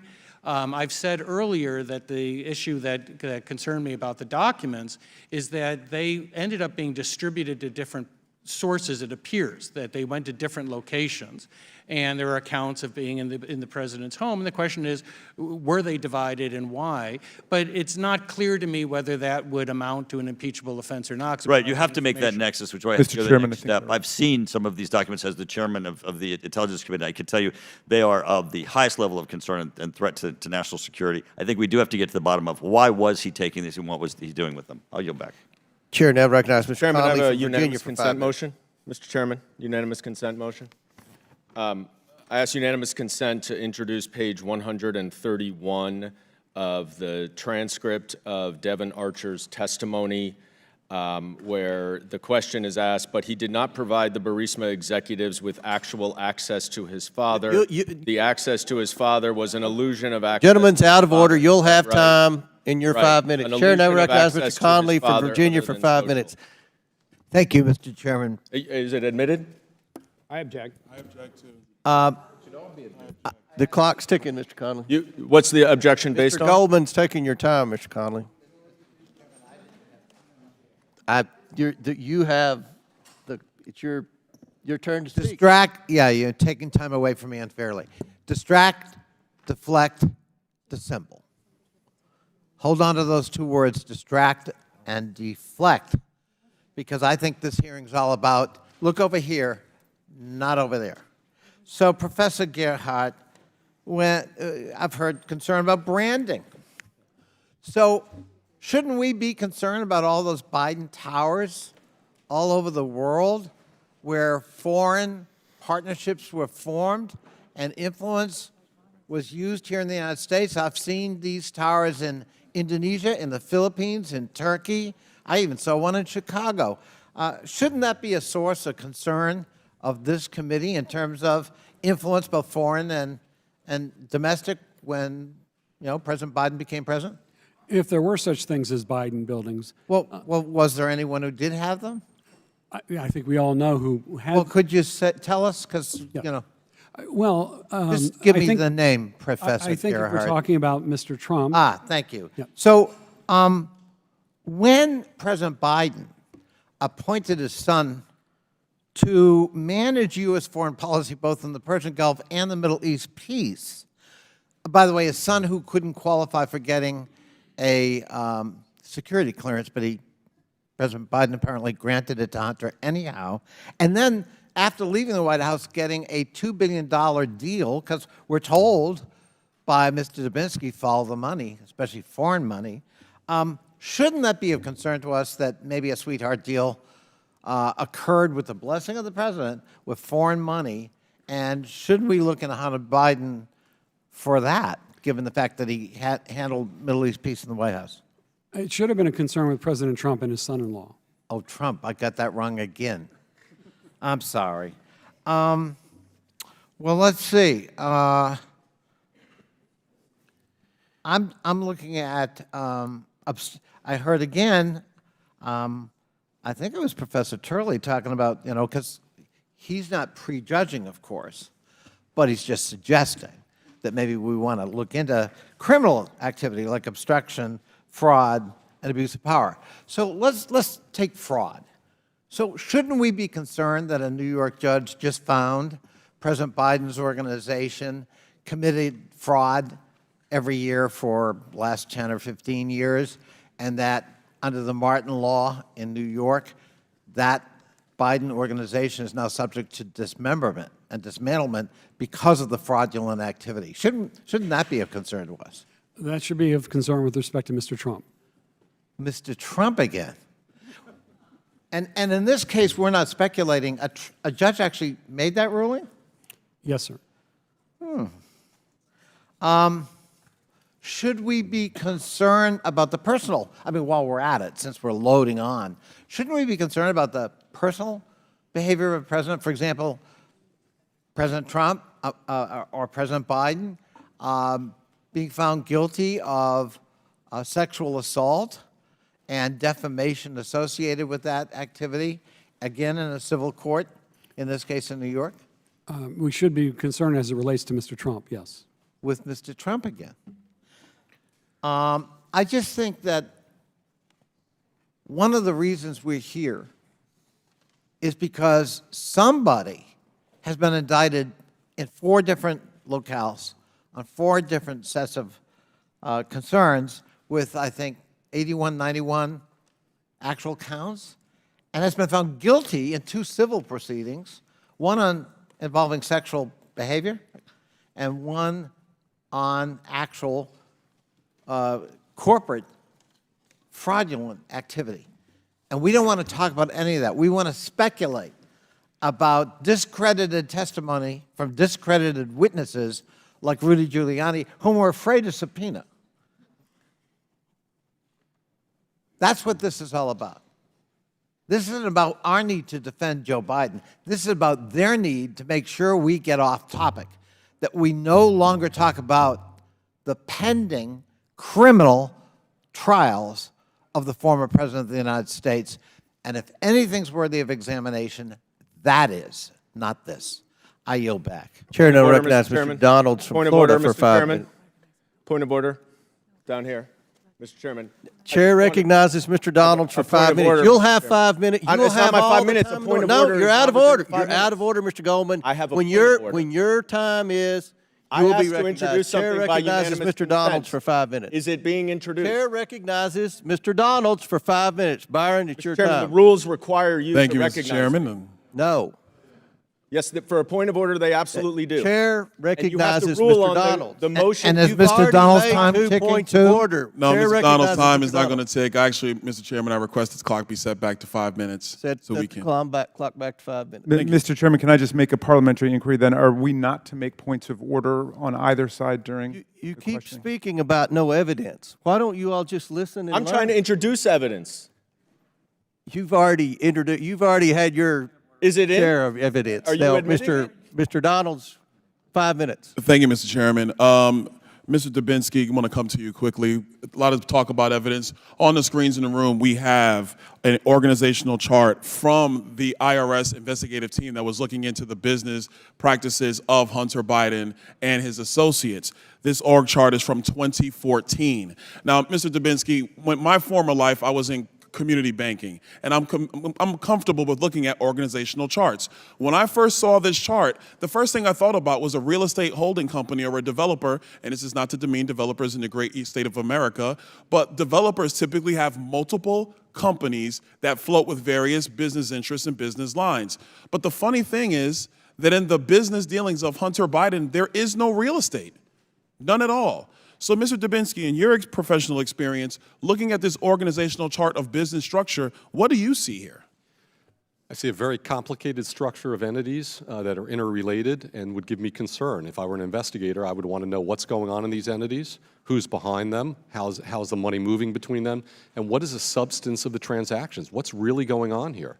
Mr. Dubinsky, do you think it's in the interest of this committee that is now in an inquiry phase to actually find out all of the flow of money between these entities and what the purpose was? Absolutely. Next slide, please. For my colleagues on the other side, we're going to start talking evidence now. This is now a slide of the organizational chart of the Hunter Biden business companies and with associates from 2018, from the same IRS investigators who were broke down the business structure in 2014. Does this slide cause you the same concern, Mr. Dubinsky? Yes, it does. Okay, now let's talk about some more. Actually, one point I want to make on this. Ladies and gentlemen, and I know it's kind of small, so I would love to submit all this for the record. I would love my colleagues on the other side to see this. In 2014, one of the key owners was Devin Archer, who did testify and was under deposition under oath by the Oversight Committee. In 2018, Devin Archer is no longer listed, but his wife, Krista Archer, is now listed. Mr. Dubinsky, when you see a situation where ownership interest moves from one spouse to the other, is that a concern of some level of fraud potentially? I would call it a red flag. That's something I would look at and again, try to get to the bottom of what happened there. Was it just transferred? Was there money behind it? What was going on? Okay, thank you. Next slide. Now this is to a text message. This is a text message between, it's going to Naomi Biden. That's what this one is. Hold on, wait, let me get my stuff back. There we go. Sorry. This is the WhatsApp text message between Jim Biden and Hunter Biden. In this text message, it clearly says, anyway, we can talk later, but you've been drawn into something purely for the purpose of protecting Dad. This is between Hunter Biden and Jim Biden. Last time I checked, the father of Jim Biden and Joe Biden is now passed away. So I'm assuming this is Hunter Biden saying to Jim Biden, the president's brother, that you've been brought in this for the sole purpose of protecting Dad. Ms. O'Connor, do you think that this text message would lead this committee to get further information about the business dealings of Hunter Biden and how that actually links to Jim Biden, the president's brother, and why they are so concerned with protecting Dad, AKA Joe Biden, AKA the President of the United States? Yes. Thank you. Next slide, please. This is a text message between Hunter Biden and Naomi Biden. And this one is a famous one. Everybody knows this one. This is a famous one that says, I hope you all do what I did and pay for everything for this entire family for 30 years. It's really hard. But don't worry, unlike Pop, I won't make you give me half your salary. Mr. Dubinsky, if you saw a text message like this in a potential money laundering operation or a potential pay-for-play operation, would you be looking for information related to money going from son to father? Absolutely, without a doubt. Thank you. Next slide. Oh, this is a fun one. Ladies and gentlemen, this one is from 2018. This is about 4 months before Joe Biden launched his campaign for president of the United States, December 2018. The highlight is, this is a text message between Jim Biden and Hunter Biden. Hunter Biden was in a bad way, by the way. He was really strung out. He lost a bunch of money. He needed help. Jim Biden says, this can work. You need a safe harbor. I can work with your father alone. It'll probably take several months and everybody can read the text. Ms. O'Connor, Mr. Dubinsky, if you saw a text message like this between the president's brother and the president's son, wouldn't you be concerned about them trying to give plausible deniability for the president of the United States to not have any knowledge of said business dealings? It's worth. Gentleman's time's expired, but please answer the question. It's worth investigating. Mr. Dubinsky? I would agree. I would investigate this. I yield back. Thank you, Mr. Chairman. Gentleman yields back. Before I recognize Mr. Christian Morte, Mr. Goldman, I will give you an opportunity to quickly recognize you for your point of order. I just want to make sure that page 131 of the transcript of the Devin Archer interview is entered into the record. Without objection, so ordered. Thank you. Chair recognizes Mr. Christian Morte from Illinois for 5 minutes. Thank you, Mr. Chair. Professor Turley, Hunter Biden's a private citizen, not a federal official, right? Yes, sir. A special counsel investigating Hunter Biden recently indicted him for various illegal acts. I'm sure you're aware of this indictment. I have it in my hands. But nowhere in Hunter Biden's indictment is there any allegation of Joe Biden having committed any wrongdoing, right? That's correct, sir. Not a parking ticket, not a moving violation, not a library fine, not a high crime or misdemeanor. In fact, on page 19 of your witness statement that you submitted, you said, quote, "The current record does not establish any crime, let alone an impeachable offense." Now let's further explore what's been established about Joe Biden. The Hill reports Senator Marco Rubio, quote, "noted that House Republicans are discussing a special impeachment inquiry to obtain evidence of criminal behavior that they have not been able to dig up through the House Oversight Committee." And Rubio warned that setting up a special impeachment counsel without strong evidence of a crime could trivialize the process. Now, sir, Senator Rubio is a Republican, right? Yes, sir. Let's talk about whether this evidence that Mr. Rubio was referring to exists. Our colleague Ken Buck, a senior member of the Judiciary Committee, said the following regarding evidence linking President Biden to an alleged crime. Quote, "That doesn't exist right now." Now, sir, Ken Buck is a Republican, correct? Yes, sir. Senator Mitt Romney of Utah said, quote, "There hasn't been any allegation yet, any conduct which reaches the constitutional standard for impeachment." And sir, Mitt Romney is a Republican as well, correct? Yes, sir. Now, let me turn to another topic here. Ms. O'Connor, here I have a poster of an entry from your professional LinkedIn account. There's your picture, and it says Law Office of Eileen J. O'Connor. We printed here what you posted roughly 1 week ago. It says, quote, "The Biden administration is promoting and enabling the invasion." That's what your post says, right? Yes, it does. And it further goes on to say, if this doesn't stop quickly, then the entire USA will be invaded with millions of military-aged men from many different countries who are ready to cause total havoc while getting paid $2,200 a month in welfare to do so. Did I write that? You reposted it, and it says it is an engineered death spiral. Now, let me show you another posting that you put up on your professional LinkedIn account. May I respond? If there is an You can impeachment respond inquiry, when I I'm think done. it should When I'm be done with my for question, the deliberate demolition of the United States of America. Ma'am, this is another posting from your professional LinkedIn account.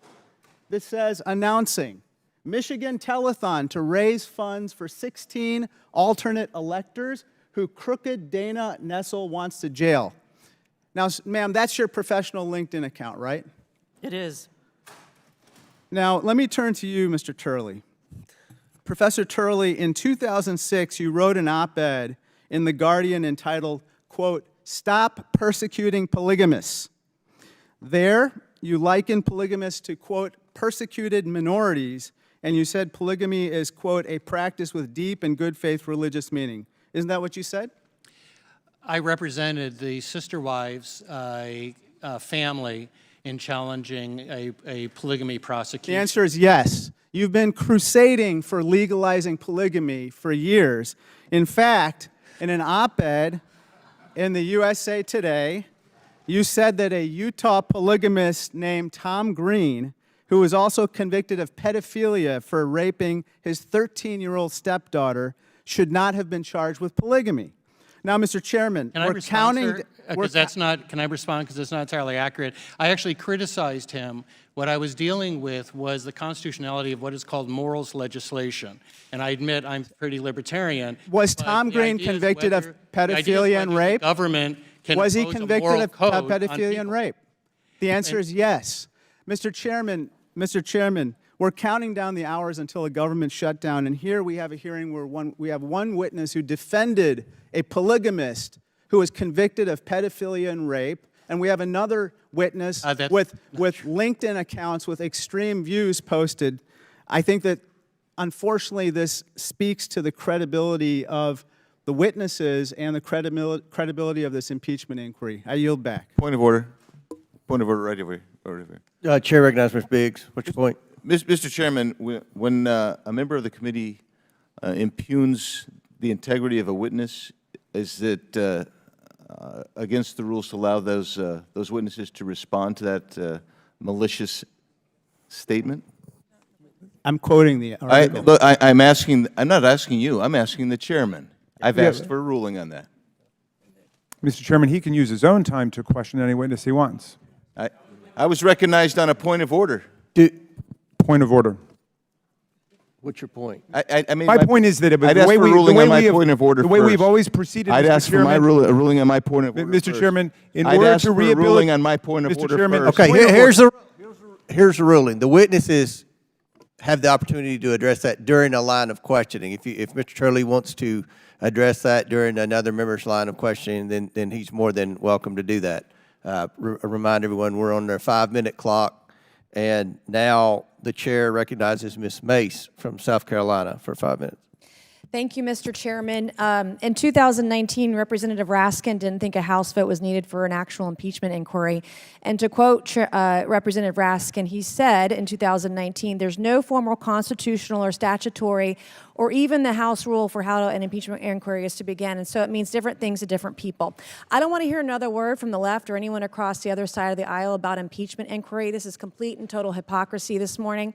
Today, we're going to bring the facts. Today, we are going to bring the evidence. In 2017, the Joe Biden family teamed up with Chinese company CEFC to make millions off of granting access to Joe Biden. Hunter even arranged for Joe Biden to share office space with the CCP-aligned company CEFC. My Democrat colleagues say none of this is relevant because Joe Biden wasn't vice president while his family did these shady deals. Turns out that's complete and total bullshit. It's a lie. Hunter Biden referred to access to his father as the keys to his family's only asset.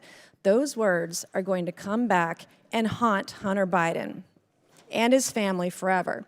Yesterday, the Ways and Means Committee released an FBI memo on the interview they had with Tony Bobulinski, a former Biden partner in crime. I'll read a bit of that right now.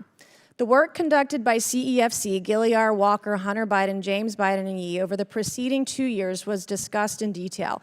In particular, CEFC was closing significant investment deals in Poland, Kazakhstan, Romania, Oman, and the Middle East during this period of time. Period of time is in reference to the years 2015 and 2016, when guess what? Joe Biden was vice president. As an aside, Rob Walker, in previous testimony, also confirmed that Joe Biden attended a meeting with the head of CEFC. So now we know CEFC was working with the Biden family while Joe Biden was vice president. And I'll continue reading from Tony Bobulinski's report, which says, and I quote Bobulinski, Hunter Biden and James Biden did not receive compensation because Joe Biden was still vice president during this time period.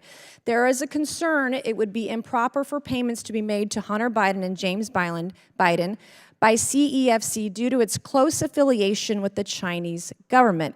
Hunter Biden and James Biden both wanted to be compensated for the assistance they had provided to CEFC's ventures. In particular, they believed CEFC owed them money for the benefits that accrued to CEFC through its use of the Biden family name to advance their business dealings. The Bidens, coincidentally, were paid over $1 million by CCP-affiliated Chinese company CEFC shortly after Joe Biden left office as vice president. Now we know why, because it was back pay. I'm going to show another image. This is a text message between Hunter Biden and Gong Wendong, an agent of CEFC. Hunter says, my uncle will be here with his brother, in all caps, who would like to say hello to the chairman.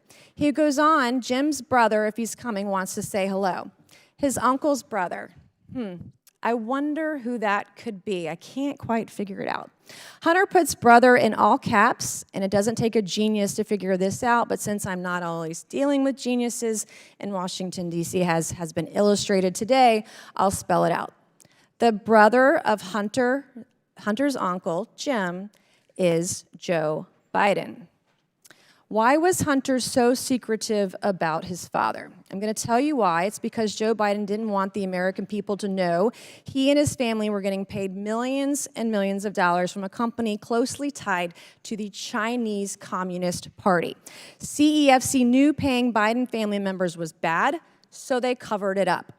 Hunter knew Joe Biden hanging out with CCP businessmen would be a bad look, so he tried to pull a genius move on us with this whole my uncle's brother bullshit. We already know the president took bribes from Burisma. I also want to add, betraying your country is treason. Mr. Chairman, I ask unanimous consent to enter into the record this text message between Hunter Biden and Gong Dong and the FBI memo regarding their interview with Tony Bobolinsky, showing Joe Biden's connections to CFC during his vice presidency. Without objection, so ordered. Professor Turley, we got 30 seconds. In your experience in reviewing cases of fraud, do people who are conducting legitimate business usually go through these efforts and hoops to keep their foreign entanglements hidden? Yes, the issue with influence peddling is that it can, in some circumstances, be legal, but it's not something that necessarily is made public. The public does not buy into the idea that you can sell your family brand if it's influence peddling.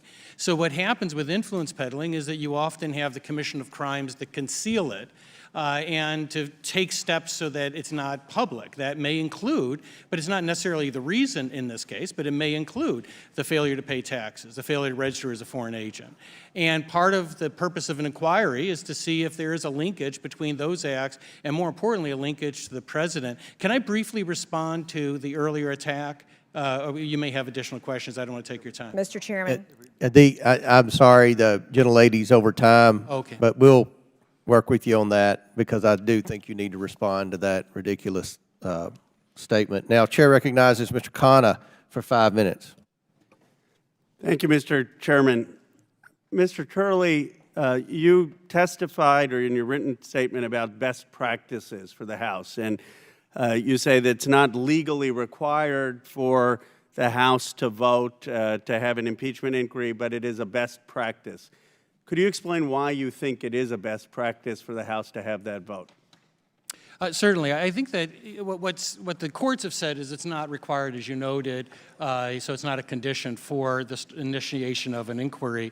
I just think it is a good practice. Whether it occurs after the initiation, I think still a vote of the entire House brings the solemnity and the weight to the decision. And I do think it's one of the best practices that I suggested in my testimony. And what would it mean if the votes weren't there? I mean, hypothetically, if they had a vote and 10 or 20 people voted for it, I mean, you're a student of constitutional history. What would that say? I mean, why is it important in your view as a best practice to have majority support for something like this? I think that the public expects members to take this process seriously, and part of that is to go on the record whether you believe there's grounds for an inquiry. So I think that in terms of the best practices, that gives, I think, the weight of the House to the efforts, and so that's the reason I criticized the move of Speaker Pelosi when. And it would give you pause if there was a vote which said that the House didn't think that there should be an inquiry, right? I mean, you would give that weight as a constitutional scholar, correct? I mean, if the House as a body said that there should not be an inquiry, then clearly that has, on the merits of the inquiry, that has some weight. So it would be your recommendation to Speaker McCarthy today to bring up that vote, correct, for a House inquiry? I've always said that I thought it was a best practice. And your recommendation to him today, I mean, he's listening, I'm sure his staff are, would be bring that vote to the House floor? I always think it's a good idea to bring it to the House. And it would be your testimony, based on what you've said, that if that vote failed, that should have some real consideration in whether we go forward with this. I mean, let's put members on the road. Because my view is they don't have the votes. I think it's going to be a very lopsided vote against it, and that's why they're not bringing it to the floor. Yeah, I can't speak to that. Let me ask you this. You also said that I do not believe that the current evidence would support articles of impeachment. And I want to be careful because you've said it, you think it supports an inquiry, but not the articles of impeachment themselves. So I want to be precise in what you've said. Can you explain to the committee and the country why you believe that the current evidence does not support the articles of impeachment today? Well, at the moment, these are allegations, and there is some credible evidence there that is the basis of the allegations. But I understand that, and I'm not questioning that. I'm questioning what you don't think today, if you were going to vote, if this was the case, you would vote no, correct? On this evidence, certainly, because the inquiry. Okay, and my question is, if someone said to you, okay, Mr. Turley, why are you voting not to impeach President Biden based on this evidence? Where do you think the evidence is lacking? Where does it not rise to the level where you think it needs to be? What are the places that you think is missing? Well, I said in my testimony that the key here that the committee has to drill down on is whether they can establish a linkage with the influence peddling, which is a form of corruption, and the president, whether he had knowledge, whether he participated, whether he encouraged it. We simply don't know, and we don't even know if this was an illusion or not. But you can't find the answers to that. I mean, the back end of these financial transactions, which I have read is where the committee's going, may shed light on that.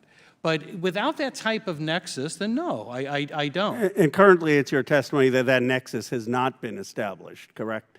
No, I think that's the purpose of the inquiry. Yes, that's correct. Would you agree with have you read Ken Buck's op-ed in the Washington Post, where he basically was one of the Republicans, which is why I think it'd be a lopsided vote against an inquiry, saying that that evidence doesn't exist? I did, and I respect members of both parties that can stand alone. He has his reasons for that. I personally think that the threshold for an inquiry has been surpassed, that you have a duty to inquire as to these allegations. But that's not presupposing what you're going to find. Just to summarize then, it's your formal recommendation to the Speaker to have a vote on the inquiry, and it is also your testimony today that today you would vote no on impeachment on the current evidence. Yeah, when Speaker Pelosi took this step, I gave the same advice, that I think it's a best practice to go to the floor. Gentleman's time has expired. Chair now recognizes Ms. McClain from Michigan for 5 minutes. Thank you, Mr. Chairman. And before I start with my line of questioning, I just want to make two comments. First, to Professor Gerhardt, I love the analogy that you used about the speeding ticket with Hunter Biden. Let me also see if you would agree with this analogy.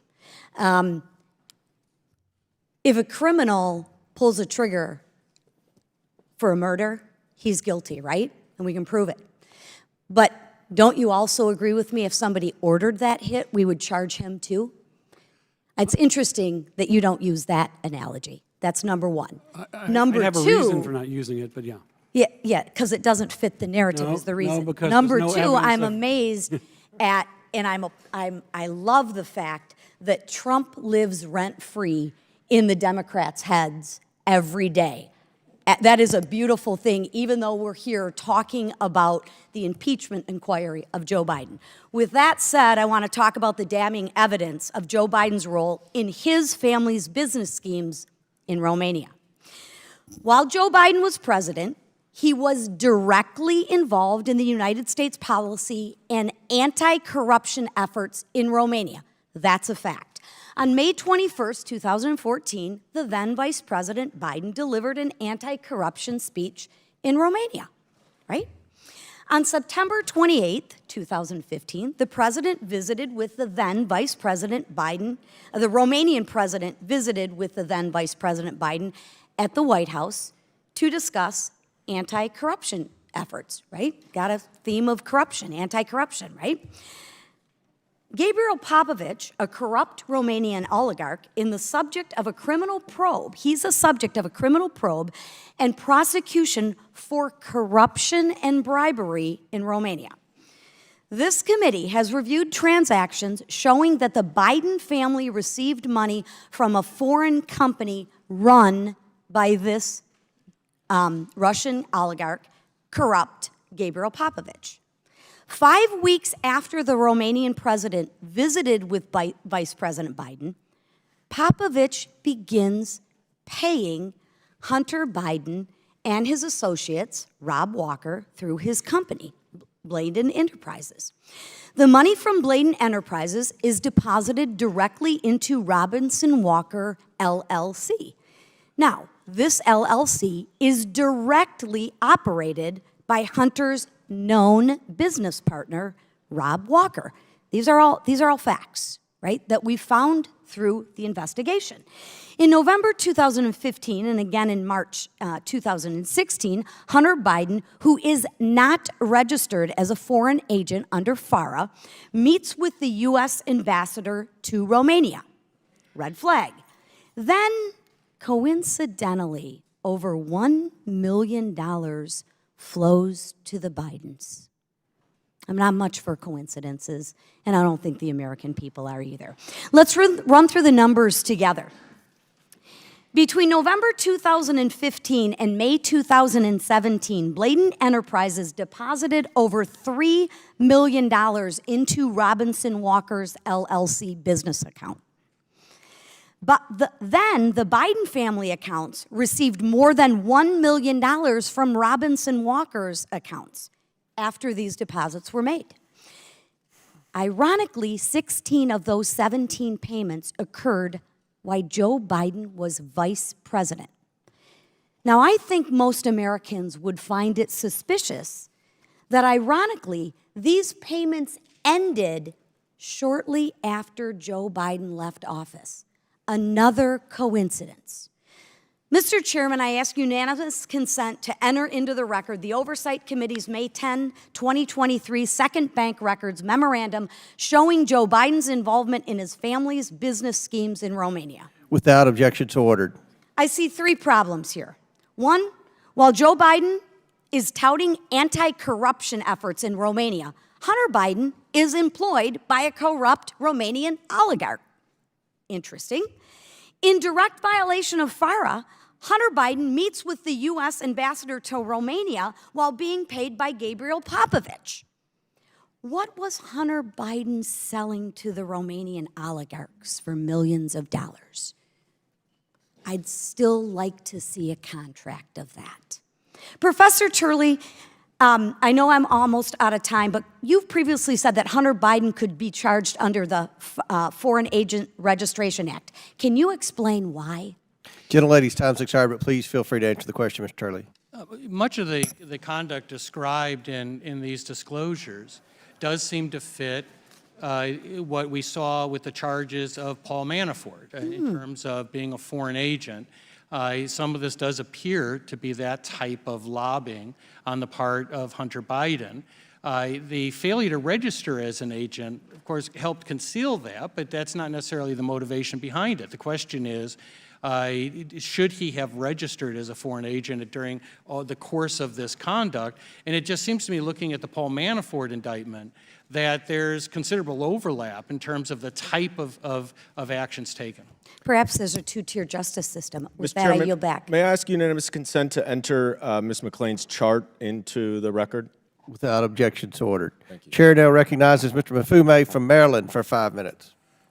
Thank you very much, Mr. Chairman. I did not plan to, but I'd like to follow up on the gentlewoman's comments and assertions about Romania and Hunter Biden and the fact that he worked for a Romanian executive facing corruption charges. The problem with that is that Rudy Giuliani also worked for that person and a former FBI director. And I'd like to ask unanimous consent that a New York Times piece entitled "Giuliani is Drawing Attention to Hunter Biden's Work in Romania, but There's a Problem" be entered into the record. Without objection, so ordered. Thank you very much, Mr. Chairman. I want to go back to this Burisma theory because it seems to me that if that's what's triggered all of this, and we are sitting here now wasting precious time while the country is about to shut down, and it's all found its genesis with Rudy Giuliani, that we ought to have Rudy Giuliani here. Now, I know there was a motion made earlier. I'd like to disaggregate that motion without mentioning the other person's name and offer a motion again that Rudy Giuliani be required to come before this committee. Is there a second? And, Mr. Chairman, I'd like to ask that the clock be paused while the... Pause the clock. Thank you. Mr. Groffman. Chair recognizes Mr. Groffman. Motion to table. Motion made to table by Mr. Groffman. Is there a second? Second by Ms. Fox. So I guess we'll have a vote on Mr. Groffman's motion to table Mr. Mafume's motion. This is about Giuliani, right? Yes. Okay. We'll do this by voice vote. All those in favor say I'd like aye. a recorded vote, Mr. Chairman. Aye. Mr. All those Chairman, I opposed, request no. recorded. No. He's requested a recorded In the vote. opinion of the chair, the motion has it. The ayes. I'd request a recorded vote now. I request a recorded vote, Mr. Chairman. Will the clerk, please get ready to have a recorded vote, another motion by the minority party. Okay. Chair recognizes Mr. Palmer. I can't hear you. There's a motion for a temporary recess. Is there a second? Motion second. All those. Mr. Chairman, there's already a motion on the floor. There's already a motion on the floor. I'd like a reported 12 vote. o'clock, we would give them a bathroom break. There's already a motion on the floor. There's a motion, and it's mine. Okay. Point. All right, would the clerk please report? Call the roll. Will the clerk call the roll? To be clear, this is on the motion to table Mr. Mfume's motion for unanimous consent to call Rudy Giuliani as a witness before the Oversight Committee. Is that right? That is correct. Okay.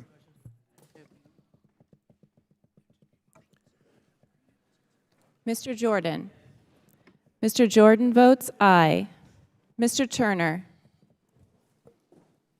Mr. Gosar. Ms. Fox. Ms. Fox votes aye. Mr. Grothman. Mr. Grothman votes aye. Mr. Palmer. Mr. Palmer votes aye. Mr. Higgins. Mr. Higgins votes aye. Mr. Sessions. Mr. Sessions votes aye. Mr. Biggs. Mr. Biggs votes aye. Ms. Mace. Mr. Chairman, what are we voting on? This is a motion by Mr. Grothman to table the motion by Mr. Mfume to subpoena Rudy Giuliani. Got it. Doesn't seem to have a lot to do with this. I'll vote aye. Ms. Mace votes aye. Mr. LaTurner. Mr. LaTurner votes aye. Mr. Fallon. Mr. Donalds. Mr. Armstrong. Mr. Armstrong votes yes. Mr. Perry. Mr. Timmons. Mr. Burchett. Ms. Green. Ms. McLean. Ms. McLean votes aye. Ms. Boebert. Mr. Fry. Mr. Fry votes aye. Ms. Luna. Mr. Edwards. Mr. Edwards votes aye. Mr. Langworthy. Mr. Burleson. Mr. Burleson votes aye. Mr. Raskin. No. Mr. Raskin votes no. Ms. Norton. No. Ms. Norton votes no. Mr. Lynch. No. Mr. Lynch votes no. Mr. Connolly. Mr. Krishnamurthy. Mr. Khanna. Mr. Mfume. Mfume votes no. Mr. Mfume votes no. Ms. Ocasio-Cortez. Nay. Ms. Ocasio-Cortez votes nay. Ms. Porter. No. Ms. Porter votes no. Ms. Bush. Mr. Gomez. Mr. Gomez votes no. Ms. Brown. Ms. Stansbury. Ms. Stansbury votes no. Mr. Garcia. Mr. Garcia votes no. Mr. Frost. Mr. Frost votes no. Ms. Lee. Ms. Lee votes no. Mr. Kassar. No. Mr. Kassar votes no. Ms. Crockett. No. Ms. Crockett votes no. Mr. Goldman. Mr. Moskowitz. Mr. Moskowitz votes no. Ms. Tlaib. Ms. Tlaib votes no. Mr. Chairman. Chairman votes aye. How is Mr. Fallon from Texas recorded? Mr. Chairman votes aye. Mr. Fallon is not yet recorded. Aye. Mr. Fallon votes aye. How is Mr. Langworthy from New York recorded? Mr. Langworthy is not recorded. Mr. Langworthy votes aye. How is Mr. Timmons from South Carolina recorded? Mr. Timmons is not yet recorded. Mr. Timmons votes aye. How is Mr. Gosar from Arizona recorded? Mr. Gosar is not recorded. Mr. Gosar votes aye. Mr. Connolly is not yet recorded. Mr. Connolly votes no. Mr. Krishnamurthy is not yet recorded. Mr. Krishnamurthy votes no. How is Mr. Armstrong recorded? Mr. Armstrong is voted aye. Mr. Chairman, how am I recorded? Ms. Mace is recorded as voting aye. How is Mr. Donalds from Florida recorded? Mr. Donalds is not yet recorded. Mr. Donalds votes yes. Madam Clerk, how am I Any other- recorded? Oh, good. Have I been recorded? Madam Clerk, it's Mr. Raskin. Mr. Raskin, you are recorded as voting no.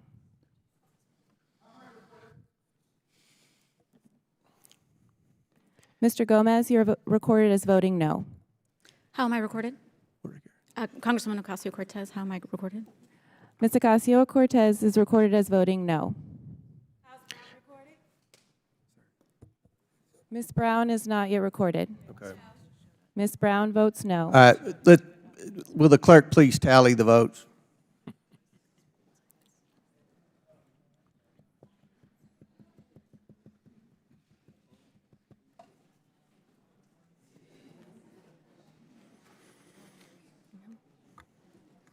Mr. Chairman, on this vote, the ayes are 20, the nays are 18.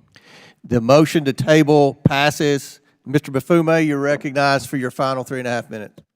Thank you, Mr. Chairman. I reclaim my time and I ask the question, where in the world is Rudy Giuliani? That's how we got here, ladies and gentlemen. And this committee is afraid to bring him before us and put him on the record. Shame.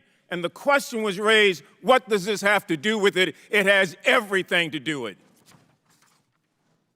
Professor Gearhart, in your testimony, you said in every impeachment inquiry, beforehand, the House has identified some credible evidence of wrongdoing committed by a targeted president. Is that correct? Yes, sir.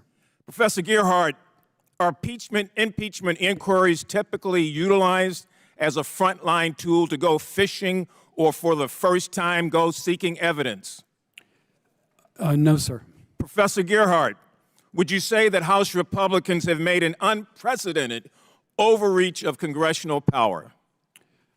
It strikes me that it is, yes. And Mr. Gearhart, would you say it's fair to assume that the extreme MAGA Republicans in particular have misused, if not abused, committee's resources and the taxpayer dollars in this prolonged investigation that has gone on for almost a year, subpoenaing documents, having hearings, providing boxes of evidence, and no wrongdoing?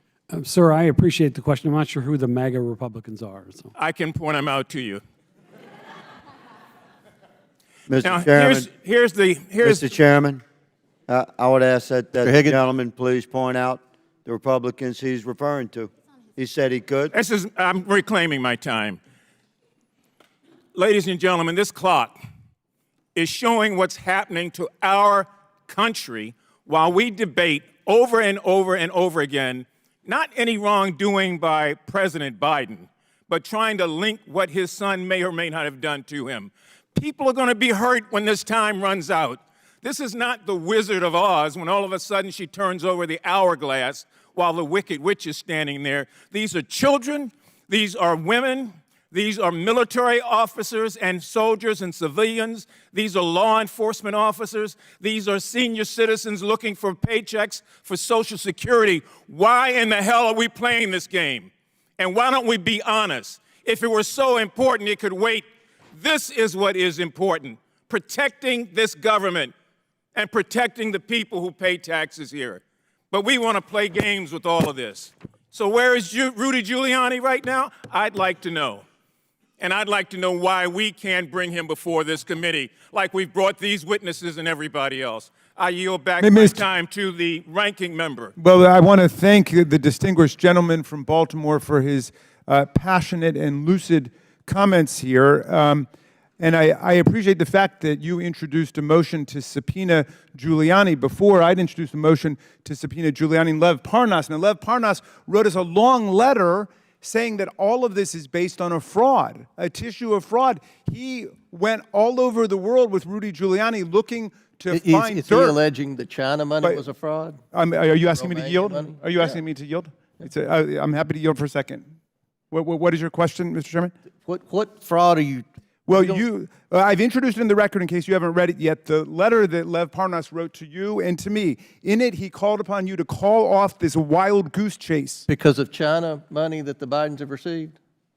No, because all of this is based on the Burisma conspiracy. The China money's based on the Burisma conspiracy. Well, I've seen a lot of China money Mr. that went to the Mafume's Trump time's family. That's expired. what you're referring to. Someone can yield. Now it's Dr. Fox from North Carolina for 5 minutes. Thank you very much, Mr. Chairman. This is not a game. This is very serious business. And I think at the end, it will be proven to the American people that this is serious business. And we need to get on with it. And we need to have the other side to stop playing games. Ms. O'Connor, in a column published in the Wall Street Journal, you stated that the typical timidity of IRS criminal tax lawyers in recommending prosecution is, quote, common knowledge in the tax enforcement community, end quote. Can you explain where this timidity comes from? I don't know this source of it. Thank you for the question. But it is common knowledge in the tax enforcement community. The tax division is required to authorize any criminal tax charges that are going to be brought. In order to inform itself, the special agent report is provided to the tax division. Before it gets to the tax division, IRS criminal tax attorneys review it. They are, because, I'm sorry, having trouble answering this, but let me give you some more guidance. Okay. So I before can. bringing charges, IRS criminal lawyers, as you're alluding to, provide advisory views in a special agent report. Is that correct? Right, and they are advisory only. And the IRS, as any prosecutor is very determined to have a very high conviction rate. So they want to be very, very careful that if they bring a case, they will win it. All right. So can you describe a typical special agent report and the special agent report specific to Hunter Biden's case? Certainly. The whistleblowers have testified that nearly 1,000 pages were provided in the special agent report to the tax division. That special agent report consisted not only of a discussion of what they had discovered, but also every bit of evidence that they found that supported each element of each crime for each year for which they were recommending charges. Okay, let me follow up again, please. More than a year after DOJ's tax division received this report, the division created a 99-page memorandum supporting the recommended charges. Is that correct? I might be wrong about how long it took the tax division. I've seen other information suggesting it was a much shorter period of time. But they did do that. I understand that the tax division did produce a 99-page memo authorizing all the charges the special agents had recommended. Thank you. So, Ms. O'Connor, you said DOJ's tax division recommended 6 felonies and 5 misdemeanors. Is that correct? That's correct. Hunter Biden was only initially charged with 2 counts of willful failure to pay federal income taxes as part of the plea deal. Is that correct? Right, for just 2 years. And these are misdemeanors? Right. Okay. But the maximum penalty for these charges is a fine of $25,000 as well as up to 1 year in federal prison. Is that correct? Or both. Or both. Yet Hunter Biden owed more than $100,000 in both 2017 and 2018, correct? That's what the criminal information alleged. I think that's a ballpark figure. Okay.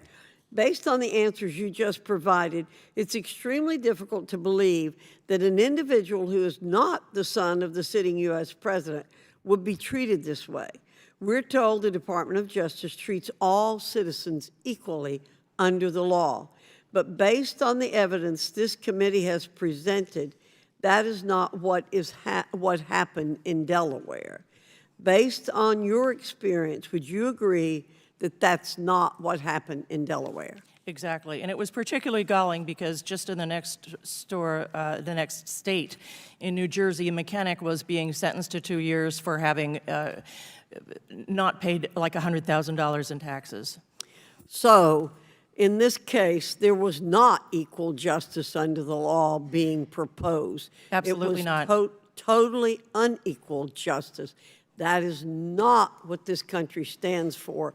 We want everybody being treated the same under the law, and my colleagues should feel the same way. Thank you, Mr. Chairman. I yield back. Good lady yields back. Before I recognize Ms. Ocasio-Cortez, I ask unanimous consent to enter into the record a letter from Lev Parnas, who Mr. Raskins continues to refer to. It's actually a press release from the U.S. Attorney's Office in the Southern District of New York. It's Lev Parnas sentenced to 20 months in prison for campaign finance, wire fraud, and false statement offenses. Yeah, he worked with Without Rudy objection, Giuliani. so ordered. Chair now recognizes Ms. Ocasio-Cortez for 5 minutes. Thank you, Mr. Chair. Now, it has been repeated, and I would also like to repeat that the allegations being presented by the majority are extremely serious, and the prospect of impeachment is also a gravely serious matter, which has been echoed by our witnesses today. And any serious impeachment investigation or inquiry relies on firsthand sworn testimony of witnesses to high crimes or misdemeanors. Today, the Republican majority has called in 3 witnesses to advance their case. Mr. Turley, I have a simple question for you. In your testimony today, are you presenting any firsthand witness account of crimes committed by the President of the United States? No, I'm not. No, you are not. Ms. O'Connor, you are the second Republican witness here today. Have you, in your testimony, presented any firsthand witness account of crimes committed by the President of the United States? I have not. Thank you. Now, Mr. Dubinsky, as the third and final Republican witness in this hearing, have you, in your testimony, presented any firsthand witness account of crimes committed by the President of the United States? I have not. And Professor Gerhardt, given that you are the minority witness, I assume the same, correct? I am not a fact witness, correct. Thank you. And to clarify, 2 individuals presented today who do have firsthand accounts surrounding the progeny of these allegations are being blocked from testifying by the Republican majority. And I want to explain why this is important. Members of Congress, all of us in this hearing, are not under oath, as we are presently covered by the speech and debate clause. Isn't that correct, Professor Gerhardt? That is correct. And the speech and debate clause covers all statements by a member of Congress, whether they are factual or not. There are only 4 people in this room that are presently under oath in their testimony. And those are the 4 witnesses here today. Is that correct, Professor Gerhardt? That is correct. And so the direct testimony of the 4 individual witnesses here today are the bona fide words that this committee must use in order to proceed or substantiate an investigation. And I want to emphasize why that's important. Earlier today, one of our colleagues, a gentleman from Florida, presented up on this screen something that appeared to be a screenshot of a text message containing or insinuating an explosive allegation. That screenshot of what appeared to be a text message was a fabricated image. It was a fabricated image. I don't know where it came from. I don't know if it was the staff of the committee, but it was not the actual direct screenshot from that phone. And in fact, I would like to submit to the committee the actual full context from the Ziegler Affidavit number 1, Exhibit 402, of the full text of that exchange. Do I have permission from the chair? Importantly, what was brought out from that fabricated image excluded critical context that changed the underlying meaning and allegation that was presented up on that screen by this committee and by members of this committee. Now, they are well within their right to do that because they are covered by the speech and debate clause. This was not submitted by a material or fact witness under oath. That was not submitted by a material or fact witness under oath. The impeachment inquiry, any impeachment inquiry, regardless of party, is an extremely serious matter. Professor Gerhardt, in the impeachment inquiry into President Clinton, were there key fact witnesses that were presented during those proceedings? There were not in the House. In the Senate, were there any? There were. There were in the Senate.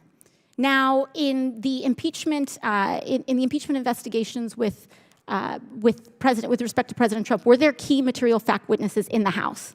Yes, ma'am. There were. Are there any key material fact witnesses here today? No, ma'am. None. And so we are wasting our time.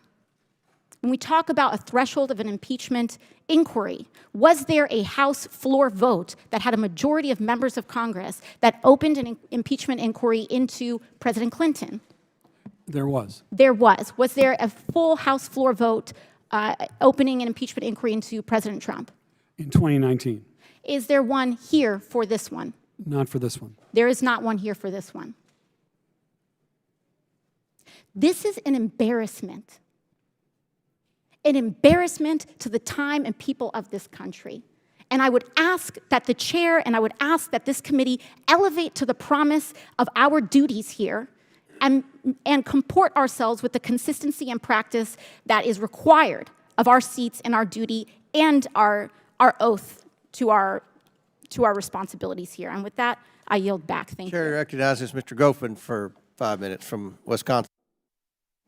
Okay, I'm concerned about the seriousness of these allegations.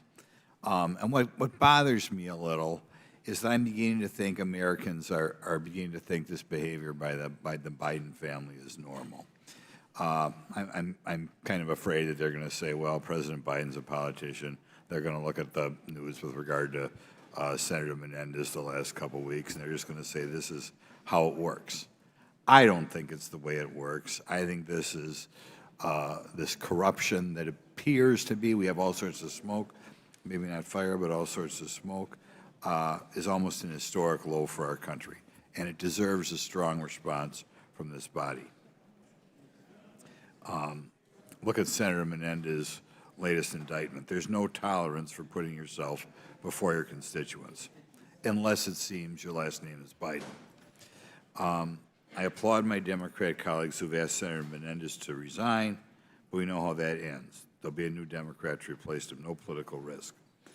But here we're talking about the presidency.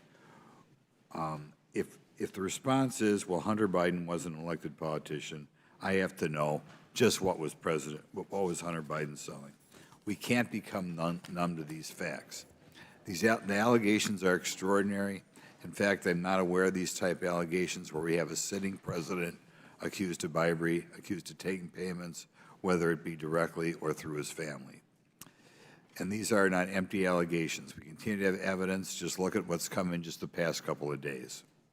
Is President Biden compromised? And it's particularly relevant because of the interaction between our country and Ukraine, interaction between our country and China.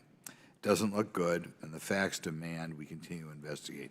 Mr. Turley, I want you to really discuss how historic this really is. What do you think is what do you think is the most concerning piece of evidence that you heard of today?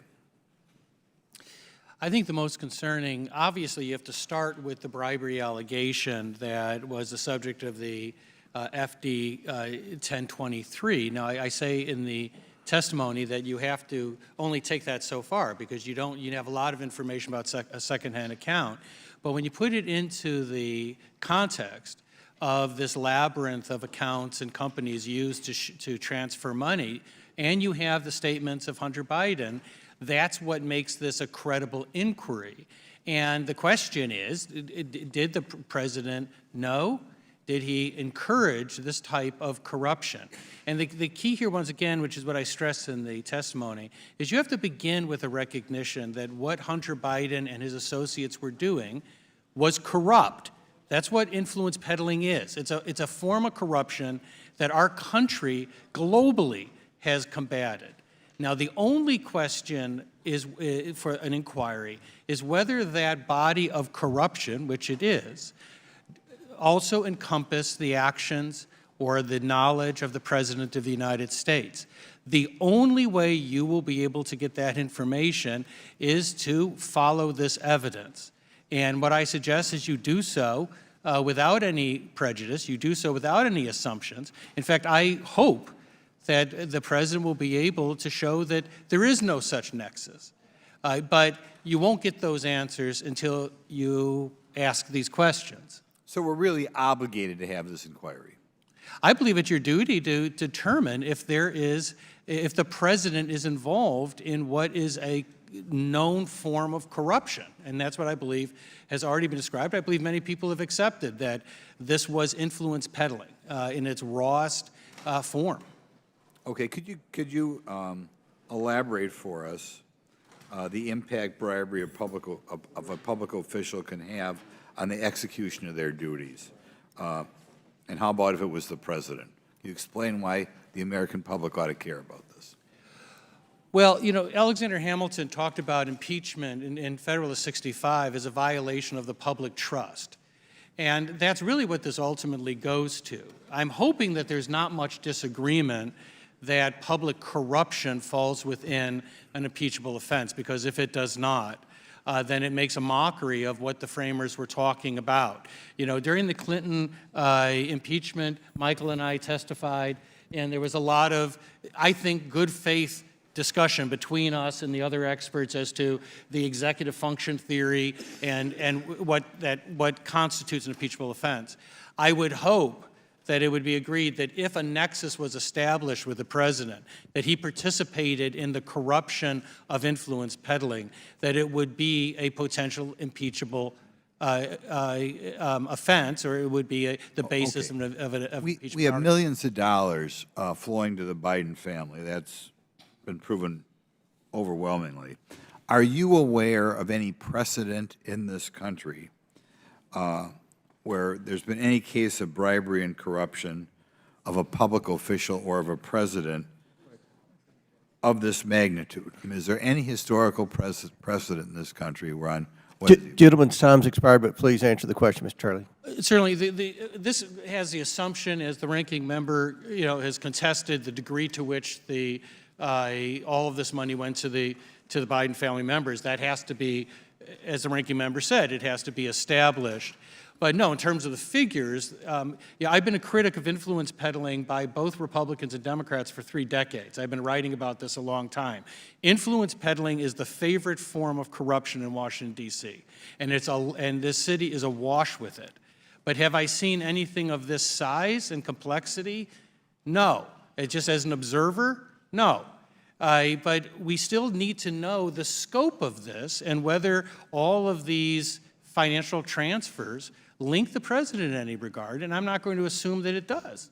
Mr. Chairman, I have a unanimous Chair now recognizes Mr. Unanimous consent motion just to introduce an October 2020 article in Politico where Mykola Zlochevsky, who was the source of the FD 1023 that Mr. Turley just referenced, stated that neither he nor anyone else from Burisma ever had any contact with Vice President Biden or people working for him during Hunter Biden's engagement. Without objection to order, Chair now recognizes Ms. Brown from Ohio for 5 minutes. Thank you, Mr. Chairman. While we sit here just 2 days away from a complete government shutdown, House Republicans want to distract the American public from their funding failure with a baseless impeachment inquiry lacking facts and foundation. This preventable shutdown threatens the livelihood of millions of federal workers, small business owners, seniors, and veterans, all of whom live in the districts of every member on this committee. In my home state of Ohio, nearly 60,000 federal workers will either be furloughed or forced to work without pay. I cannot overstate the impact this Republican shutdown will have on mothers and babies receiving WIC. In Ohio, there are 180,000 women, children, and infants whose benefits will be at risk. And in case that statistic isn't sinking in, let me just paint the picture for you. A new mother in Cleveland is trying to buy infant formula for her baby at the grocery store next week, only to discover that she has no WIC benefits to access. She cannot pay. If Speaker McCarthy and our Republican colleagues continue to value their egos over the well-being of American families, stories like this will become a terrifying reality for millions. Yet, House Republicans continue to prioritize political warfare over people's welfare. The Speaker seems committed to promoting political gains and protecting people's benefits over protecting people's benefits. Americans and our economy are being held hostage to the demands of the most extreme members of his party. It is painfully clear that Speaker McCarthy has once again handed control of the People's House to MAGA extremists. Rather than work with Democrats to get us out of the mess they created, Republicans are tripping over themselves trying to distract and deflect the American people with this shameful show. The Department of Justice and the FBI under former President Trump spent five long years looking into these Republican conspiracy theories and debunked them repeatedly. So now, in a vain attempt to deflect from the chaos and confusion they are causing, House Republicans want to dig them up yet again. So, Professor Gerhardt, what would you say is the primary flaw in the House Republicans' claims about President Biden? Well, I suppose I could say a lot, but the problem is that the dots are not connected. The name that's been repeated most often in this hearing is Hunter Biden, not President Biden. And the point of an impeachment inquiry is not about a president's son. It has to be about the president himself. And I don't think those dots have been connected. There have been lots of assumptions, lots of accusations, but not evidence. Thank you. These falsehoods about President Biden didn't change the will of the people in November 2020, yet my colleagues on the other side of the aisle are at it again, holding another hearing on baseless allegations, looking for facts that just don't exist. Instead of fulfilling our duty to govern, my colleagues threaten a government shutdown, dangerous for most and disastrous for our most vulnerable communities. So with that, Mr. Chairman, I will yield my time to Ranking Member. I would urge you to yield to Mr. Goldman. I will yield to Mr. Goldman. Thank you very much. I thank my colleague.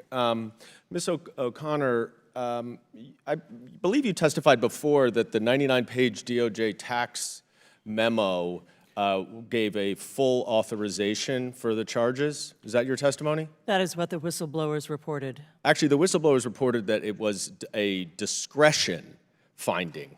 And since you worked in the DOJ tax division, I'm sure you understand that there is full authorization, there is discretion, and there is declination. And when they give a discretion determination, that is because there are serious holes and flaws, and they leave it to the discretion of the U.S. attorney whether or not they want to charge it. Isn't that correct? No, not at all. Discretion is not based on holes and flaws. It's based on the ability of that particular district to prosecute that case. And in fact, that 99-page memo is referred to several times in the testimony. Excuse me. And What do you mean only the in one ability? time did it mention discretion. All the other times it did not mention discretion at all. And So you're that's- disputing that it said Gentleman's discretion? Gentleman's Are you time has disputing that it said expired. Chair discretion? now recognizes Mr. Palmer from Alabama for 5 minutes. Thank you, Mr. Chairman. I'm very disturbed about what I've heard here today. There's a saying among country lawyers that if you have the facts, you pound the facts. If you don't have the facts, you pound the table. When you can't pound the table, I guess some of my Democratic colleagues choose to pound the witnesses. That was inexcusable.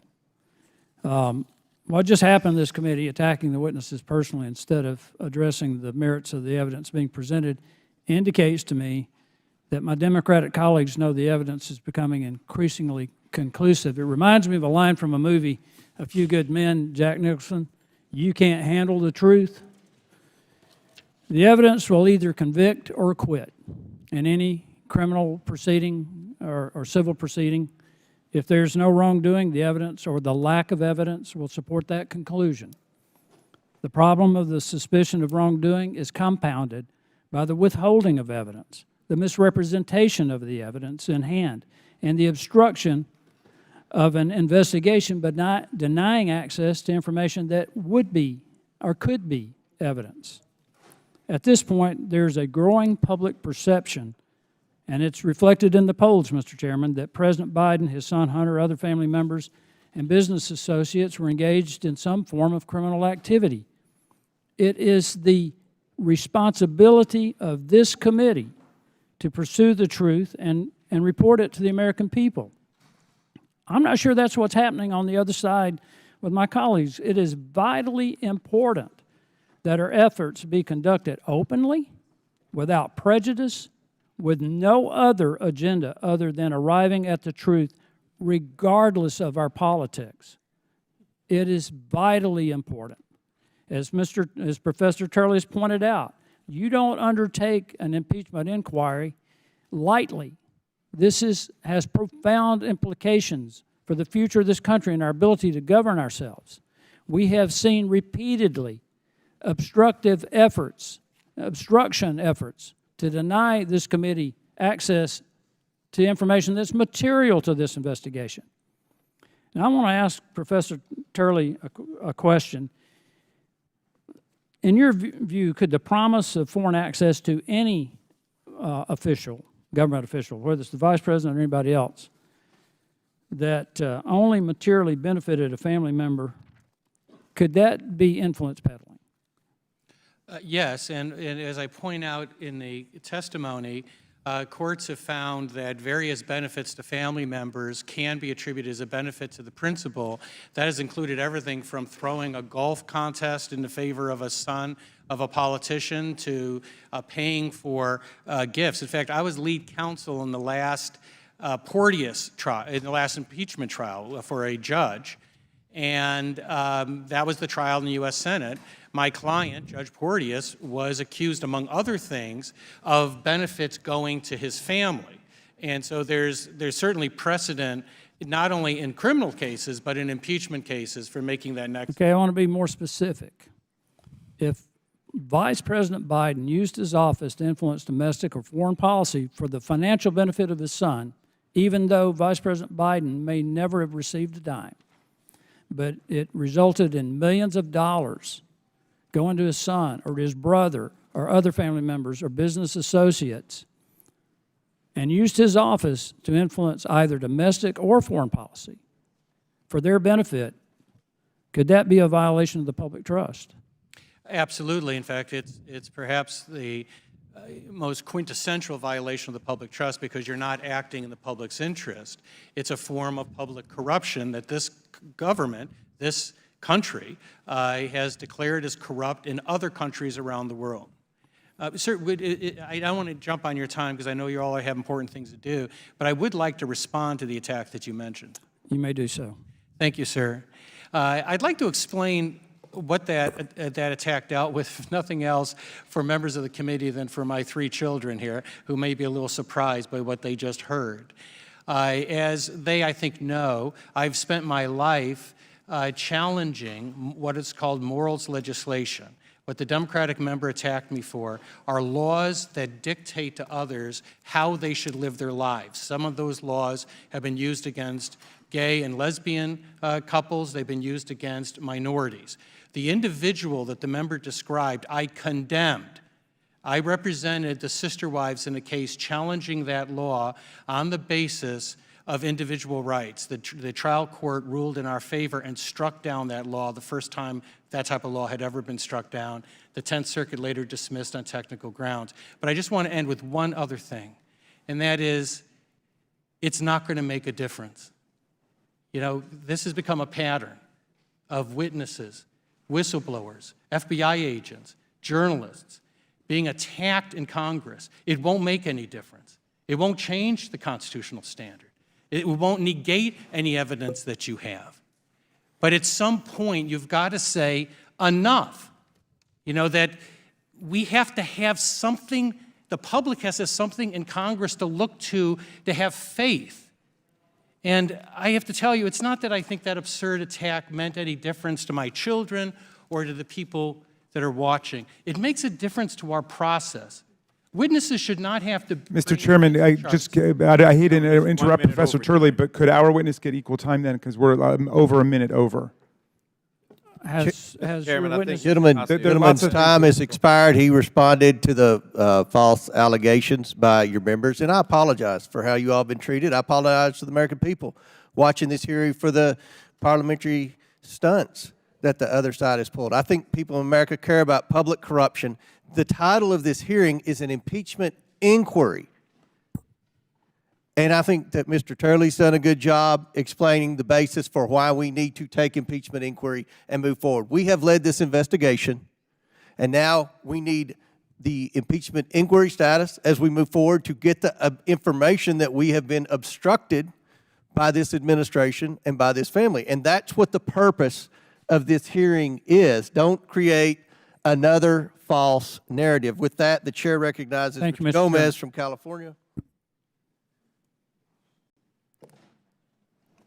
Mr. Chairman, well, what obstruction were you referring to there? Ms. Stansberry from New Mexico. Mr. Gomez was next on the thing, but Ms. Stansberry, all right. Thank you, Mr. Chairman. And I want to say thank you to Mr. Donald Trump for calling this hearing today, as it demonstrates the House GOP and Donald Trump's continued attacks on our institutions and on our democracy, and the House GOP's complete inability to govern in a serious manner. As they're holding this hearing, as we see just 2 days before a potential devastating government shutdown, and the fact that most Republican members on this committee didn't even bother to show up for the hearing this morning. Their own star witness said right here in this committee this morning that he doesn't even believe that there's enough evidence to meet the standards needed for impeachment. And in doing this, our colleagues across the aisle are making a mockery of this institution and of our Constitution, peddling in conspiracy theories, peddling the conspiracy theories that Rudy Giuliani and Donald Trump themselves tried to get the American people to believe, and which Donald Trump's DOJ debunked. It's outrageous. So let's be clear about what this hearing actually is.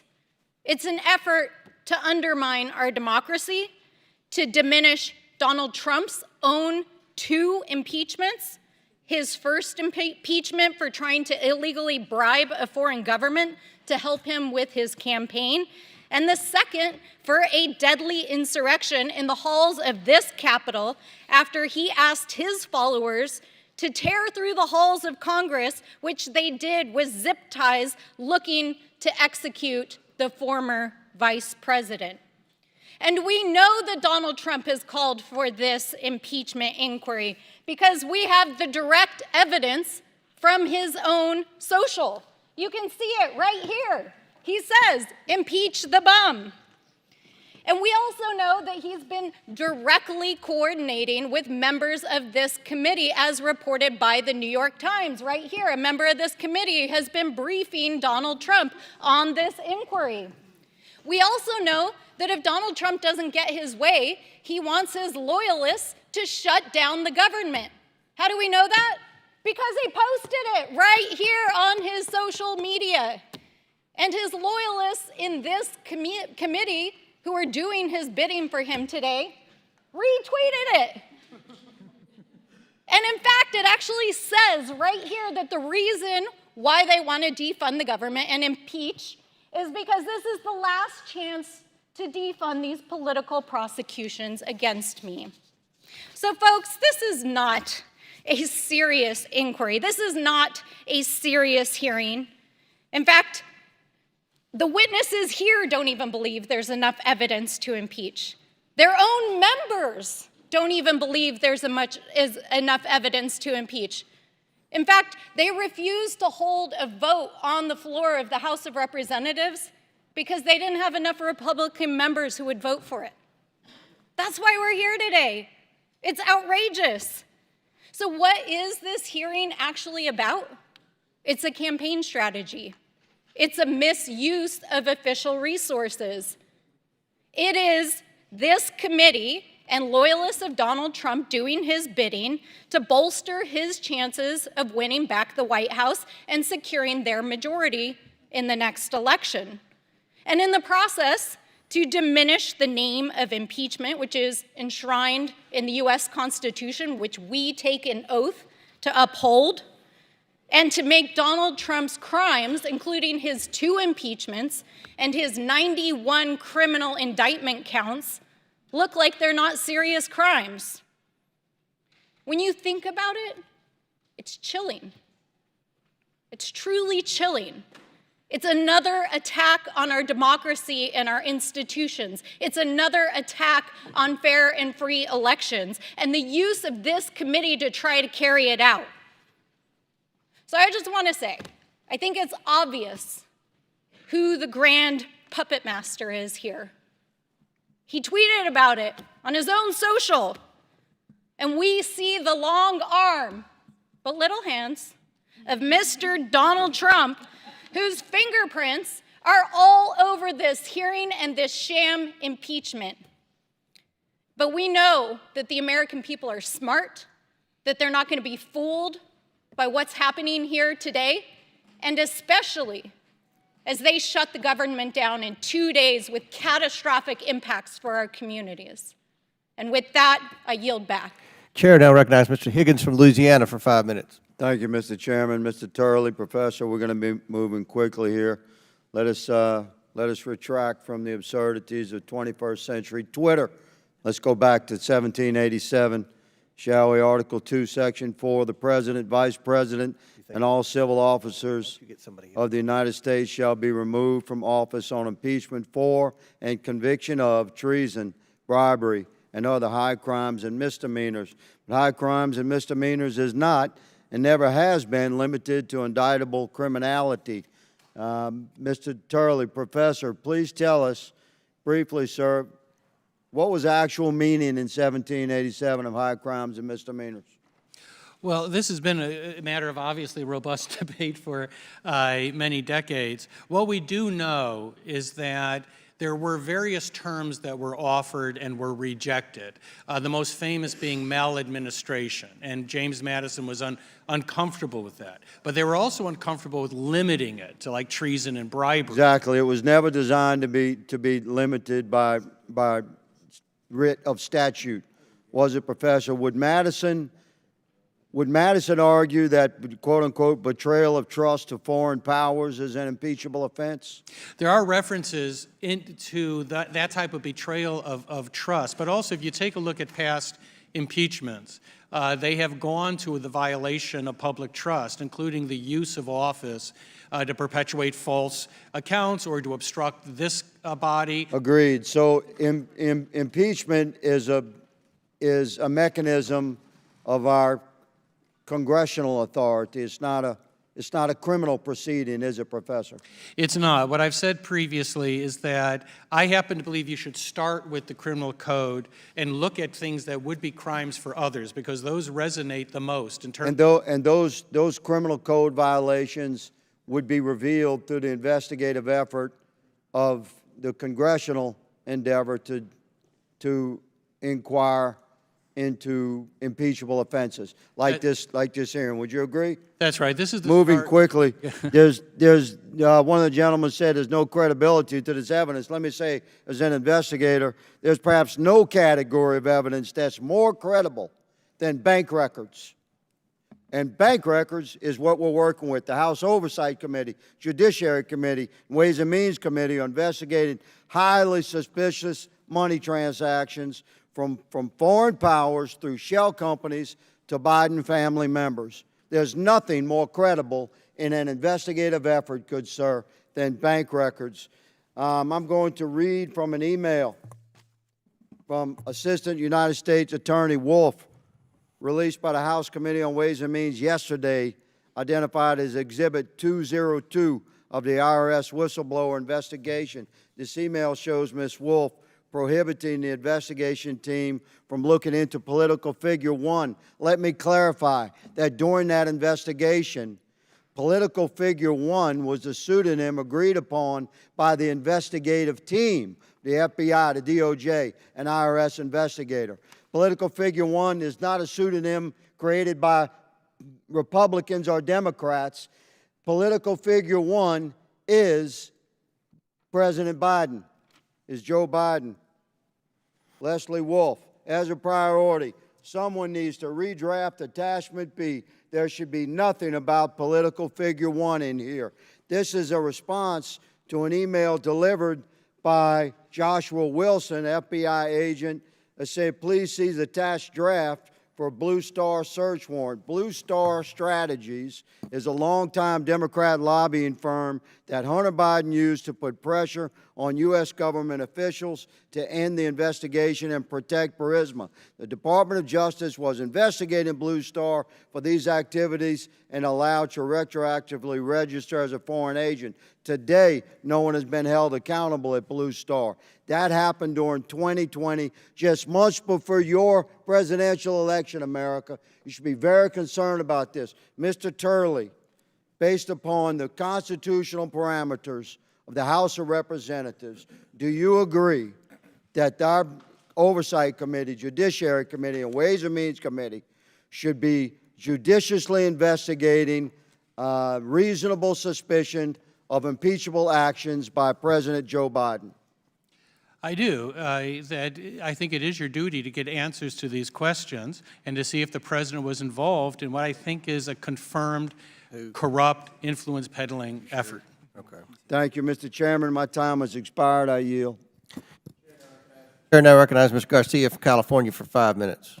Thank you, Mr. Chairman. I want to just begin by recapping for the American people what we've seen so far today.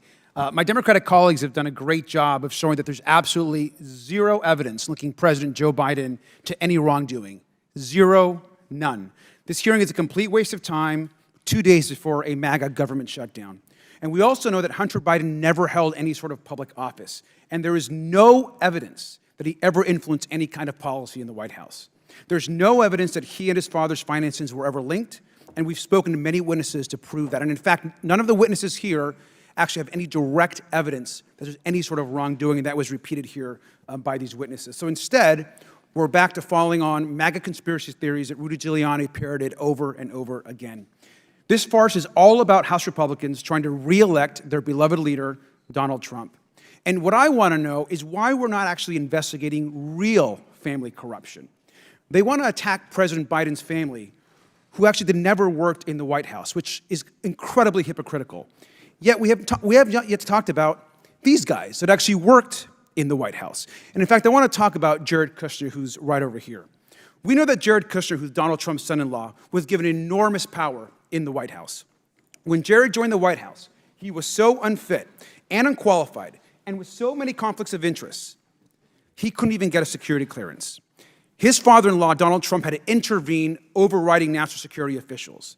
We also know that just months after Jared left the White House, the Saudi royal family gave him $2 billion, with a B, into the Kushner hedge fund. And right now, Jared is pocketing an additional $25 million a year in fees. This is a man who was put at the head of Middle East policy in the White House.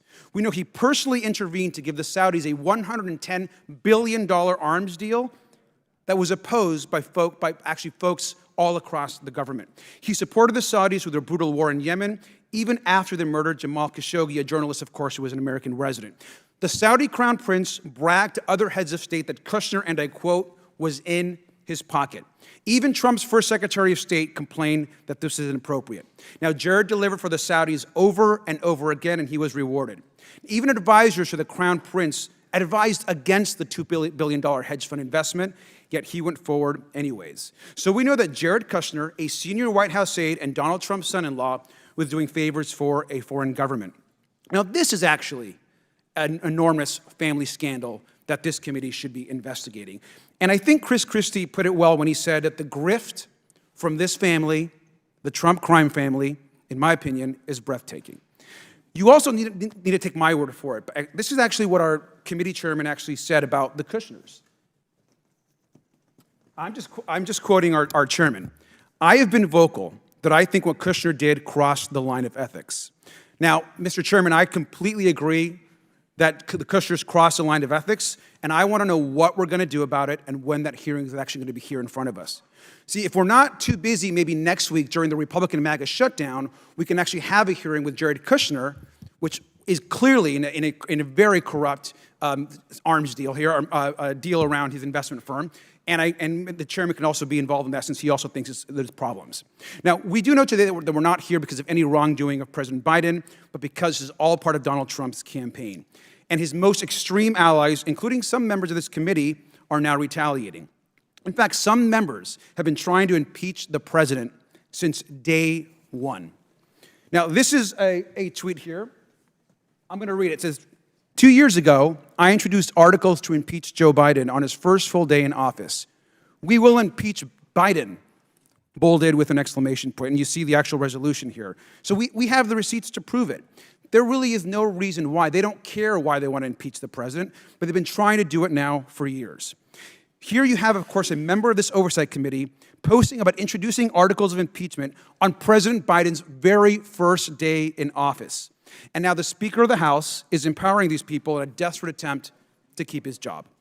Ultimately, the person pulling the strings here is Donald Trump, a dangerous man facing federal and state indictments who's out for revenge. And he's been doing this his whole career. And I want to show you a second tweet, again by a member of this committee.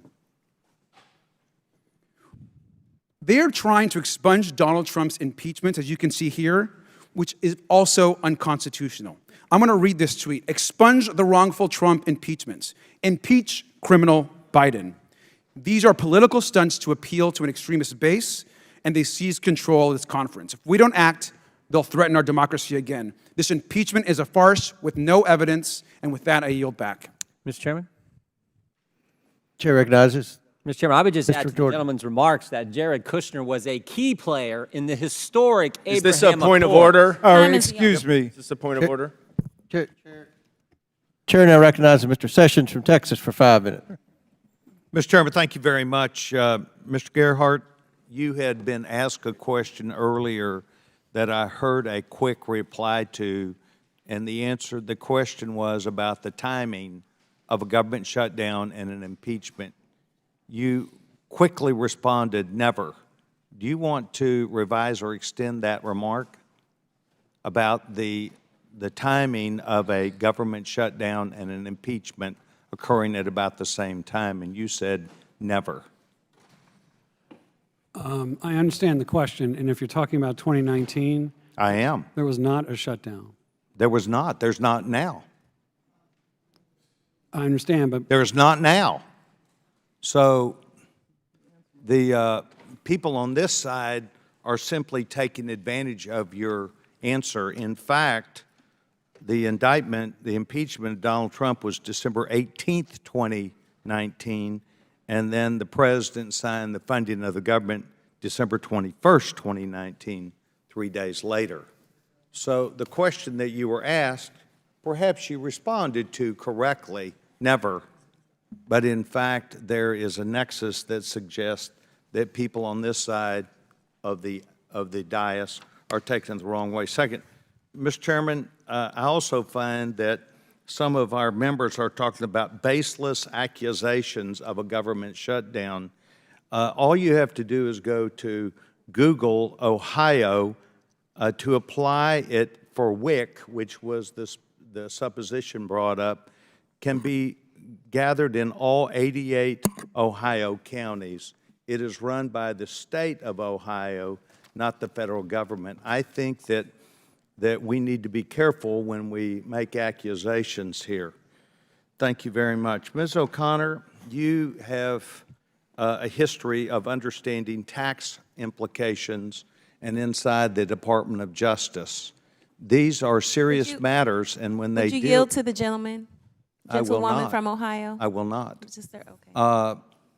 The implications of this endeavor that we are attempting to understand is decision-making inside the Department of Justice. And that inside the decision-making, we've already heard back a number of times how the Department of Justice did not move forward in compliance, I believe, to their job to make a determination whether the facts would or should be taken further. With President Clinton, the FBI went and actually interviewed the president and the vice president about these matters and other people in the White House, and President Clinton lost his law license over that, and it ended up that there was an impeachment from the House side. Can you please talk about what should be done from normal and regular Department of Justice officials to see whether this has occurred and whether we are entitled to ask questions about that investigation from the Federal Bureau of Investigation and the DOJ? Thank you, Mr. Sessions. I think you're more than entitled. I think that you're obligated to look into the allegations that the whistleblowers have brought. The whistleblowers were very detailed in the investigative steps that they took, in those that they wanted to take but were prevented from taking, but would have taken in any other investigation. We don't have a window into where the roadblock was thrown. We don't know who threw it. Would you think it would be proper for this committee to bring those individuals and to properly vet them about that? Or is that the duty of the Department of Justice through the Federal Bureau of Investigation to get that done? Well, I think it's your obligation. We know that the whistleblowers tried to remedy the obstruction from within the Internal Revenue Service and got no backup at all. They were left out to dry. Does that include asking for metadata that might have supported any other investigation like this? Absolutely. For example, the WhatsApp message where Hunter Biden says that he's sitting next to his father and is in the process of shaking down a Chinese businessman. The agents wanted to find out whether that was a true statement, and they could have found out, but they were denied the authority to pursue that inquiry. By what authority?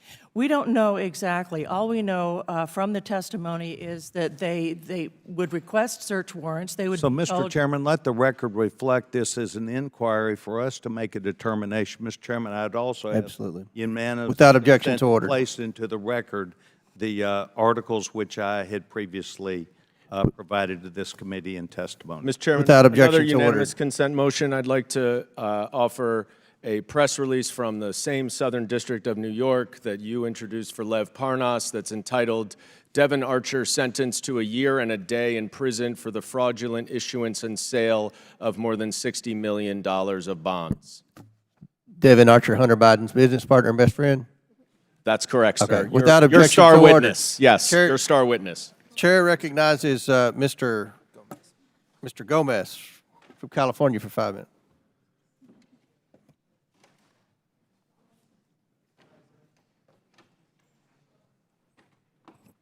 All right. Thank you so much, Mr. Chairman. So one of the things I want to kind of stress is that from the very beginning of this Congress, the Republicans had one thing in mind. Let's get Joe Biden, right? Let's get Joe Biden and let's find the evidence that showed he did something wrong. But when the evidence didn't exist, they would make up facts or they would exaggerate to an extent that it was like, honestly, mind-boggling. And I want to focus on one part first. The Republicans keep pointing out 20 shell companies of the Biden family. These are actually 20 shell companies of Hunter Biden. Okay, so anytime they say the Biden family, they're really saying Hunter Biden, because there hasn't been a connection between Joe Biden and these companies. To an extent, do we have the slides up? First slide is, that's not the slide, but I'll show it. So there's an article from Washington Post, August 17, 2023, and it says, how Republicans overhype the findings of the Hunter Biden probe. and specifically when it comes to these 20 shell companies, as they call them. They were actually, they were overhyped, and they gave them 3 Pinocchios. Mr. Chairman, I would like to unanimous consent to enter this into the record. Without objection, so ordered. Great. Next, so they keep focusing on these 20 companies, and then the Ways and Means Committee reveals 700 pages yesterday. It was really dramatic, right? They used Section 6103 to get these returns, and they say, hey, we're gonna show that they did something wrong. The chairman of the Ways and Means Committee, Mr. Adrian Smith, who also serves on this committee or sits on this committee, presented, when asked a simple question, they pointed out that this actually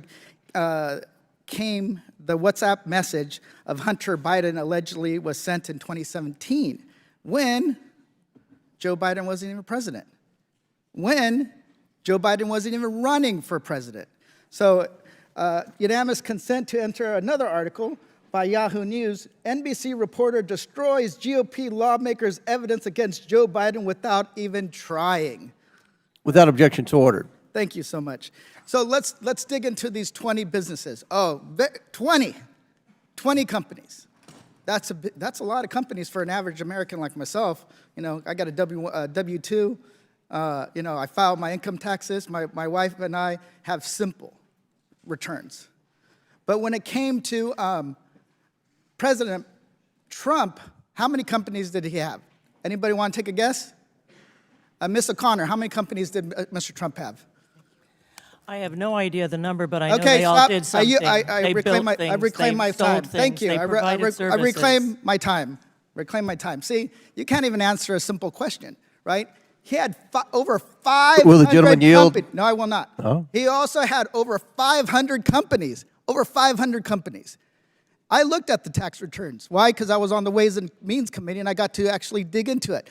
Over 500 companies, actually between 517 to 543 companies. And Republicans had no concern about that. When they were structured in a way, they were almost like a set of Russian nesting dolls, each one hiding the existence and who controlled the others. But did the Republicans bring it up? No. Did they have any concerns? No. But what happened last week or this week? Let's take a guess. A judge said that President Trump committed fraud, business fraud, for inflating the value of his net worth and his companies. But when it comes to the Republicans, they have no problem with that. Right? They have no problem. They don't want to dig into that. When Trump controlled these 517 companies, when it came to Hunter Biden controlling 20, we see a direct line to Joe Biden. So that's what the problem is that they're cherry picking facts to connect it to Joe Biden, and when they don't have facts, they make it up, as they did earlier today when they put up tweets or text messages that were not connected. So the point is, everything they're doing is to muddy the waters. And I think it's disgraceful, because when it comes to a president that committed fraud, a president that caused an insurrection, a president that was also sold our government's national interest to the highest bidder, silence. With that, I yield back my time. Would the gentleman yield a quick question about the president's son's 20 companies? I yield back my time, Mr. Chairman. Chair now recognizes Mr. Biggs from Arizona for 5 minutes. Thank you, Mr. Chairman. We're going to put up on the board in just a second, but this is the entire transcript of the Devon Archer testimony I submitted to the record. Without objection, so ordered. Thank you very much. So, in this particular colloquy that's going on, highlighted up there, you'll see that Mr. Archer says, let's start at the beginning. Let's go somewhere else. He says, the question is, did Hunter talk about how bringing his dad, Joe Biden, either to Ukraine or using his dad as vice president would add value in the eyes of Burisma officials? Answer, yes. How did it come up? He says, well, we were business partners. It just came up. We were business partners. We're business partners. Okay. What kind of leverage was Hunter trying to get by using his dad? Answer by Devin. I think it's more defensive, defensive leverage, that the value is there in his work. Also in this same document, I asked him, I said, the brand, he said, what is it? You keep talking about the Biden brand. I said, is it Dr. Jill? Is it Brother Jim? No. He just looks at me like I'm an idiot. He says, of course it's Joe Biden. Of course it's Joe Biden. Then you go back and you see Tony Bobulinski. What does he say? Quote, the Biden family aggressively leveraged the Biden family name to make millions of dollars from foreign entities, even though some were from communist-controlled China. And who is the Biden family asset? Is it Dr. Jill? No.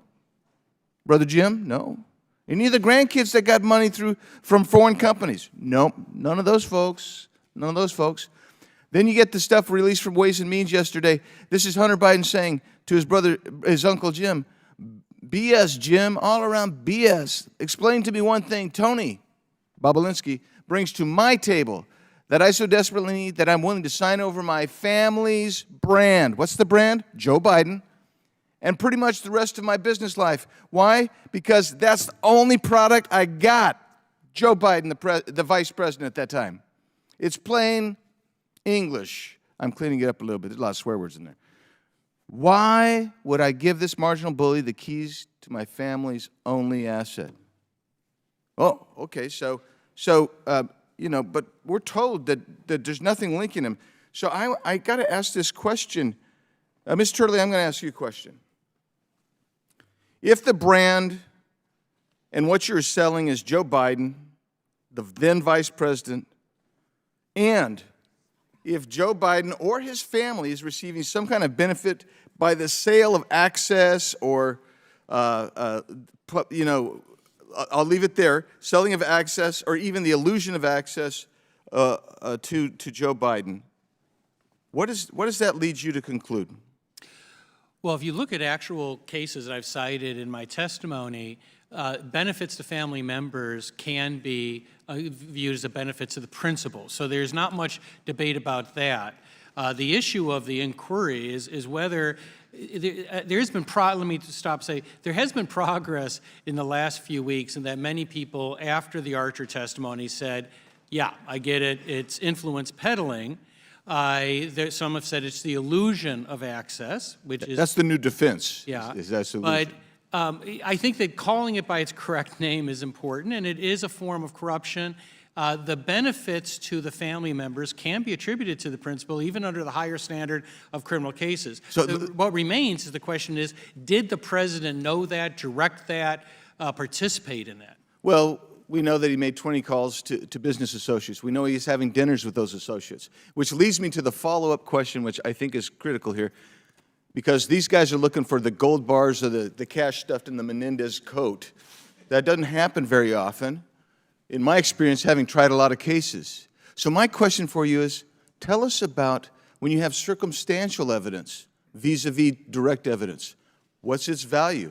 Can you rest a conviction on circumstantial evidence?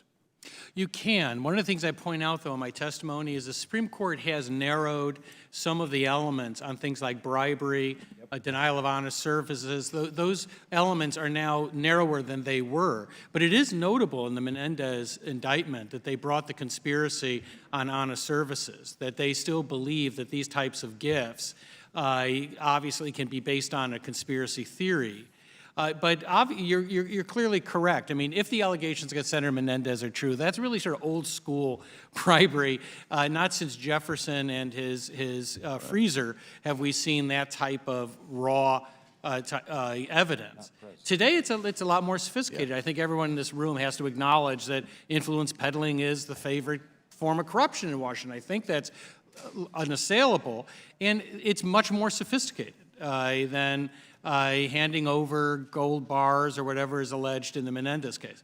Mr. Chairman, I have a document I'd like to get in. I appreciate that my colleague trusts the American people, and the CNN poll that says the majority of Americans believe Joe Biden as vice president was involved with his son's business dealings. Submit that for the record. Without objection, so Mr. ordered. Chairman, I have another unanimous consent motion.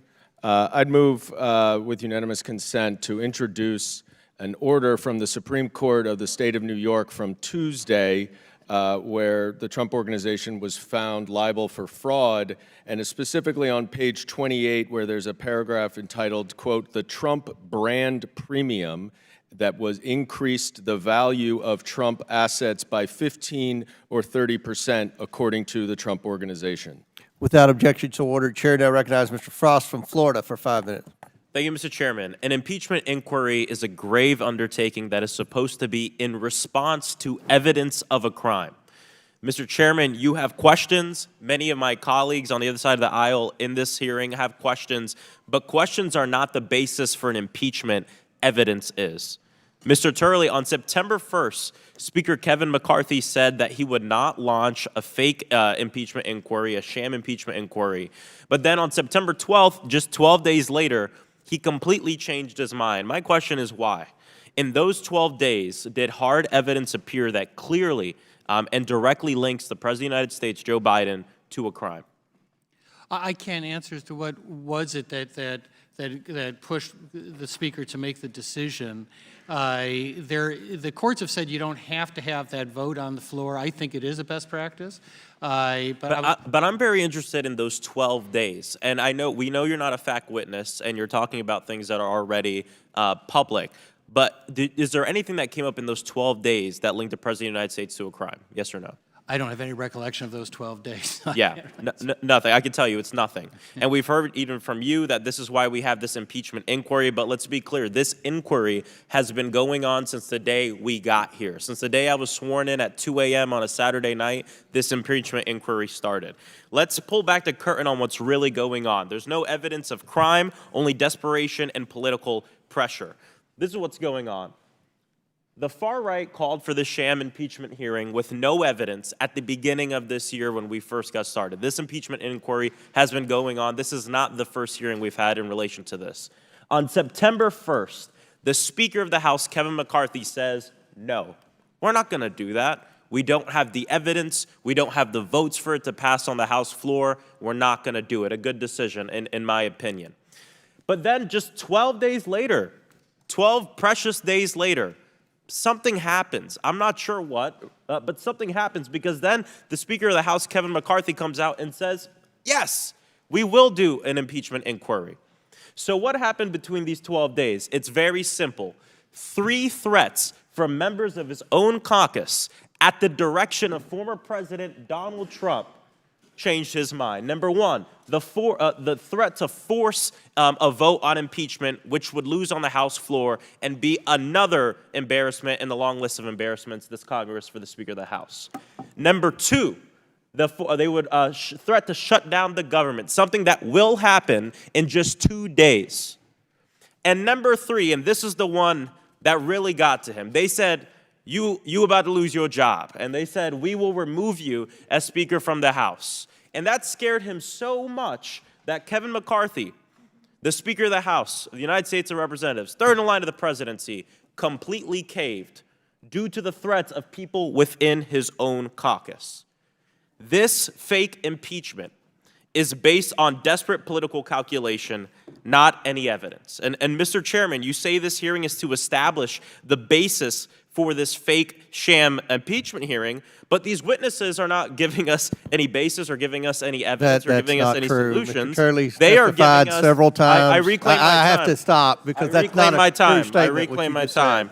These witnesses are not giving any answers. They're just asking more questions. We have one witness who has a lot of questions, Ms. O'Connor.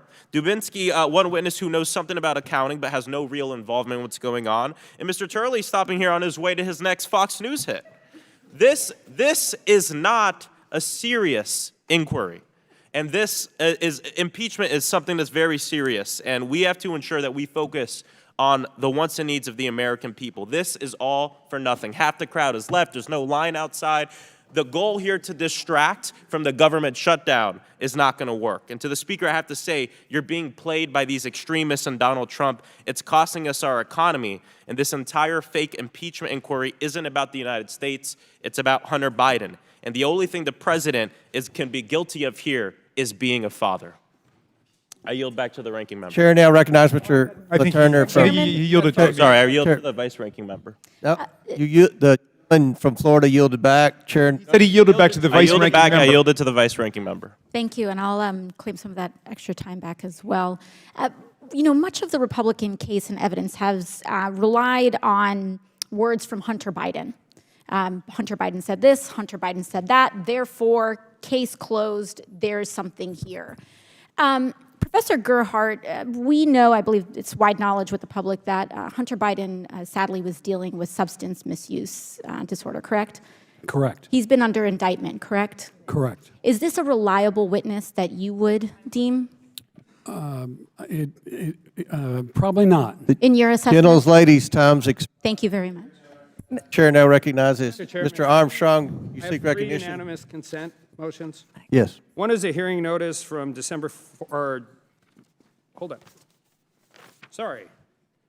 10th, 2019, with an impeachment hearing with Joyce Vance, who was not a fact witness, Barbara McQuaid, who was not a fact witness, and 70s story time with John Dean. Secondly, there's another unanimous consent motion for a hearing notice in judiciary with 2 witnesses here just a week before we voted on impeachment in 2019 with Michael Gerhardt and Jonathan Turley. Appreciate you both being here very much, but you were not fact witnesses at that point in time. And the Webster's definition of hypocrisy.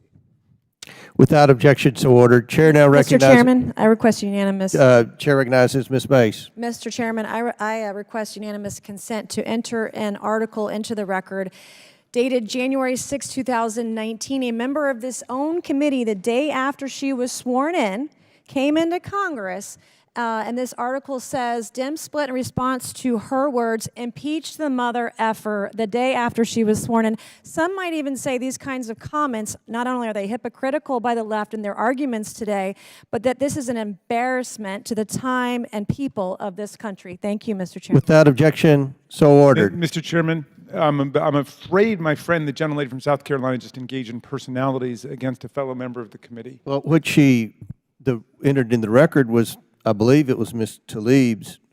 Well, it was the commentary that accompanied it that I'm referring to. It was an article from January 6, what she 2018. said. Dem split Right. in response to impeach Said the it. mother effer comment by a member of this committee. Right, it was the commentary, and in any event, it doesn't make any No, difference. she said it. She actually said it. No, but Rule 17 She said impeach the mother The effer. commentary of what she is presenting. The article title is the Dem gentlelady's split in response commentary. to All right, impeach the mother let's effer get comment. on with it. I mean, That's you know, the the title of government's the about to article, shut Mr. down, Chairman. okay? Chair, order. Chair now recognizes Mr. LaTurner from Kansas for 5 minutes. Thank you, Mr. Chairman. The mischaracterization of what this hearing is about by my colleagues on the other side is astounding. Throughout the presidency of Joe Biden, the White House has attempted to claim that the president did not talk to Hunter about his business dealings. Joe Biden even said during the 2020 presidential debate that no members of his family received money from China. He said, and I quote, "My son has not made money in terms of this thing about China. Nobody else has made money from China," end quote.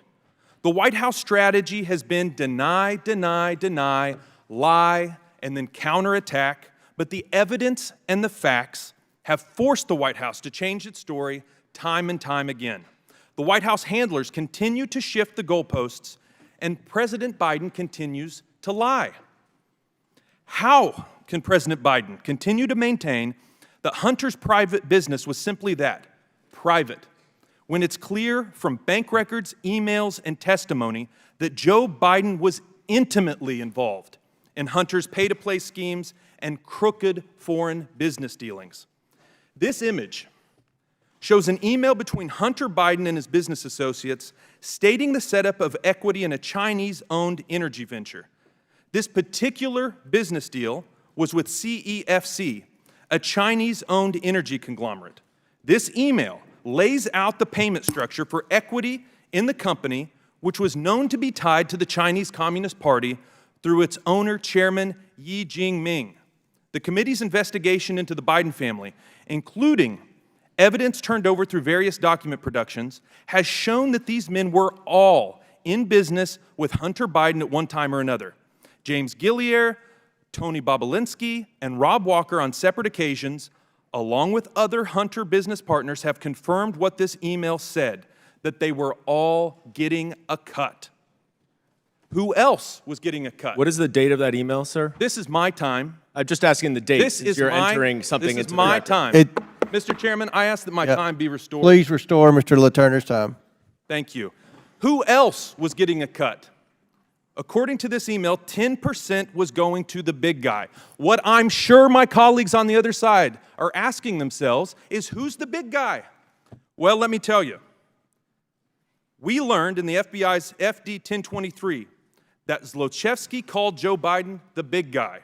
Tony Bobolinsky also has corroborated that Joe Biden is the big guy. Rob Walker, an IRS whistleblower, say that Joe Biden is the big guy. And finally, the Justice Department obstructed investigators in Delaware who wanted to look into, you guessed it, the big guy.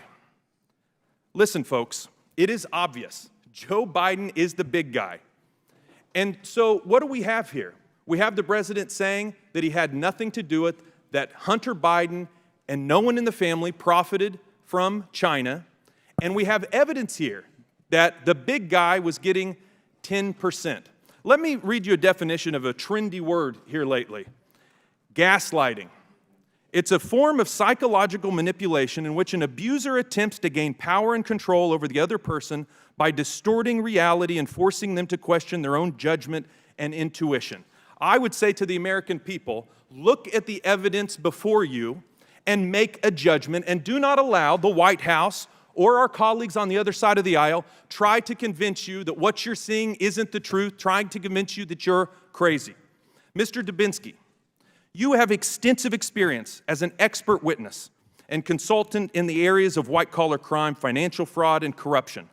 Is it characteristic of these types of crimes that actors hide behind nicknames or other pseudonyms to mask their identity? It's very common. What about this first email image is characteristic of financial crimes that you have investigated or provided expert testimony on in the past? Well, typically you'll see code names used and money is being paid to somebody under that code name, and that's how these processes work. Let me ask you something. You're very experienced. When conducting an investigation, if your boss prevented you from taking investigative steps, how would you react? How would it affect your findings? First, it would be extremely troubling if I was told not to continue to investigate something, and if I was put in that position, I'd probably withdraw from the investigation. Has the Department of Justice ever restricted any of your investigative steps? No, they have not. It's amazing. Mr. Chairman, I yield back my time. Gentleman yields back. Chair now recognizes Ms. Lee from Pennsylvania for 5 minutes. Thank you, Mr. Chairman. 3 hours and 45 or so minutes into this, the Republicans' own witnesses have confirmed that they have seen no evidence of any evidence. I think that if my Republican colleagues had a so-called smoking gun, they would have presented it by now and would have talked about it non-stop. Can the gentlelady read a bank statement, an email, a text message? Are you asking her to yield, Reclaiming Mr. my Chairman? time. Thank you. Reclaiming my time. Instead, we're sitting here with no fact witnesses and no evidence in this sham so-called impeachment to distract from their inability to fulfill their basic duty to fund and run our government. Republicans know the American people don't want their shutdown. So instead, the Republicans on this committee are attempting to divert and distract the American people's attention by spending taxpayer dollars on this sham impeachment hearing 2 days before they shut the government down in hopes that the media, and I don't just mean Fox News, will fall for their scheme and give more airtime to the lies being told on this committee today than the real life impact their shutdown will have on even their own constituents' lives. In fact, in Chairman Comer's district, Republicans' shutdown will cost 8,937 of his constituents their paychecks. In Jim Jordan's district, Republicans' shutdown will cost 3,939 of his constituents their paychecks. In Marjorie Taylor Greene's district, Republicans' shutdown will cost 6,306 of her constituents their paychecks.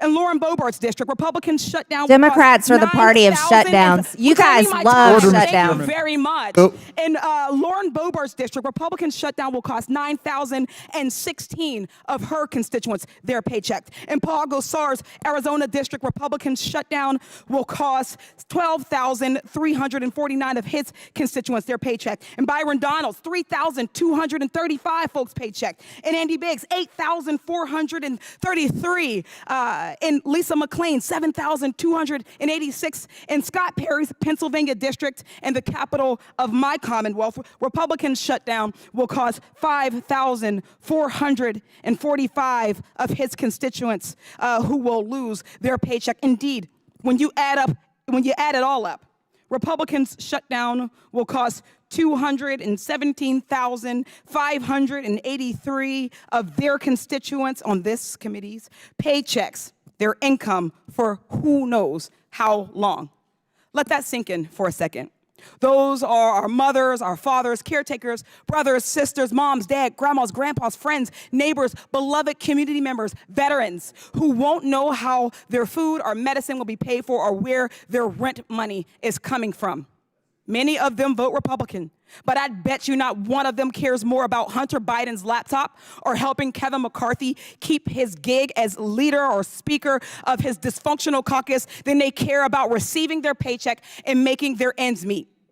And so the Republicans on this committee are betting that we'll spend this hearing engaging in partisan bickering over their favorite buzzwords rather than talking about how the MAGA shutdown will crush all of our constituents.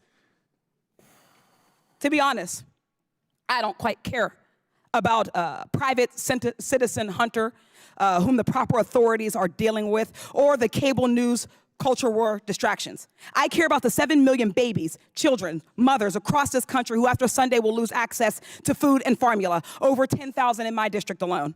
I care about 300,000 families of 20,000 veterans who after Sunday could face eviction from their homes. Rare diseases and cancer patients whose experimental trials will be delayed for months.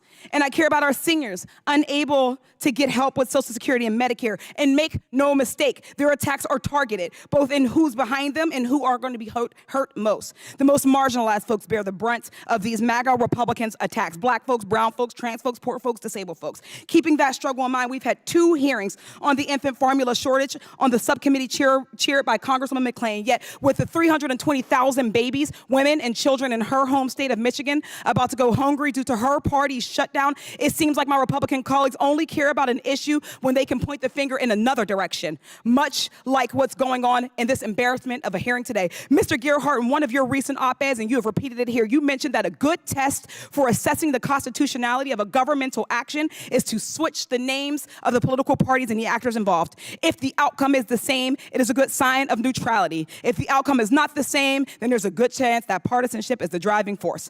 I think we can safely say that this inquiry would fail that neutrality test. And since I don't have time, I think we can say that we are here, America, in this sham hearing, prioritizing the political needs of the Republican Party, pushing a lie for Donald Trump as you go hungry and you lose your homes. Shameful. At the request of the witnesses, we're going to take a 10-minute recess.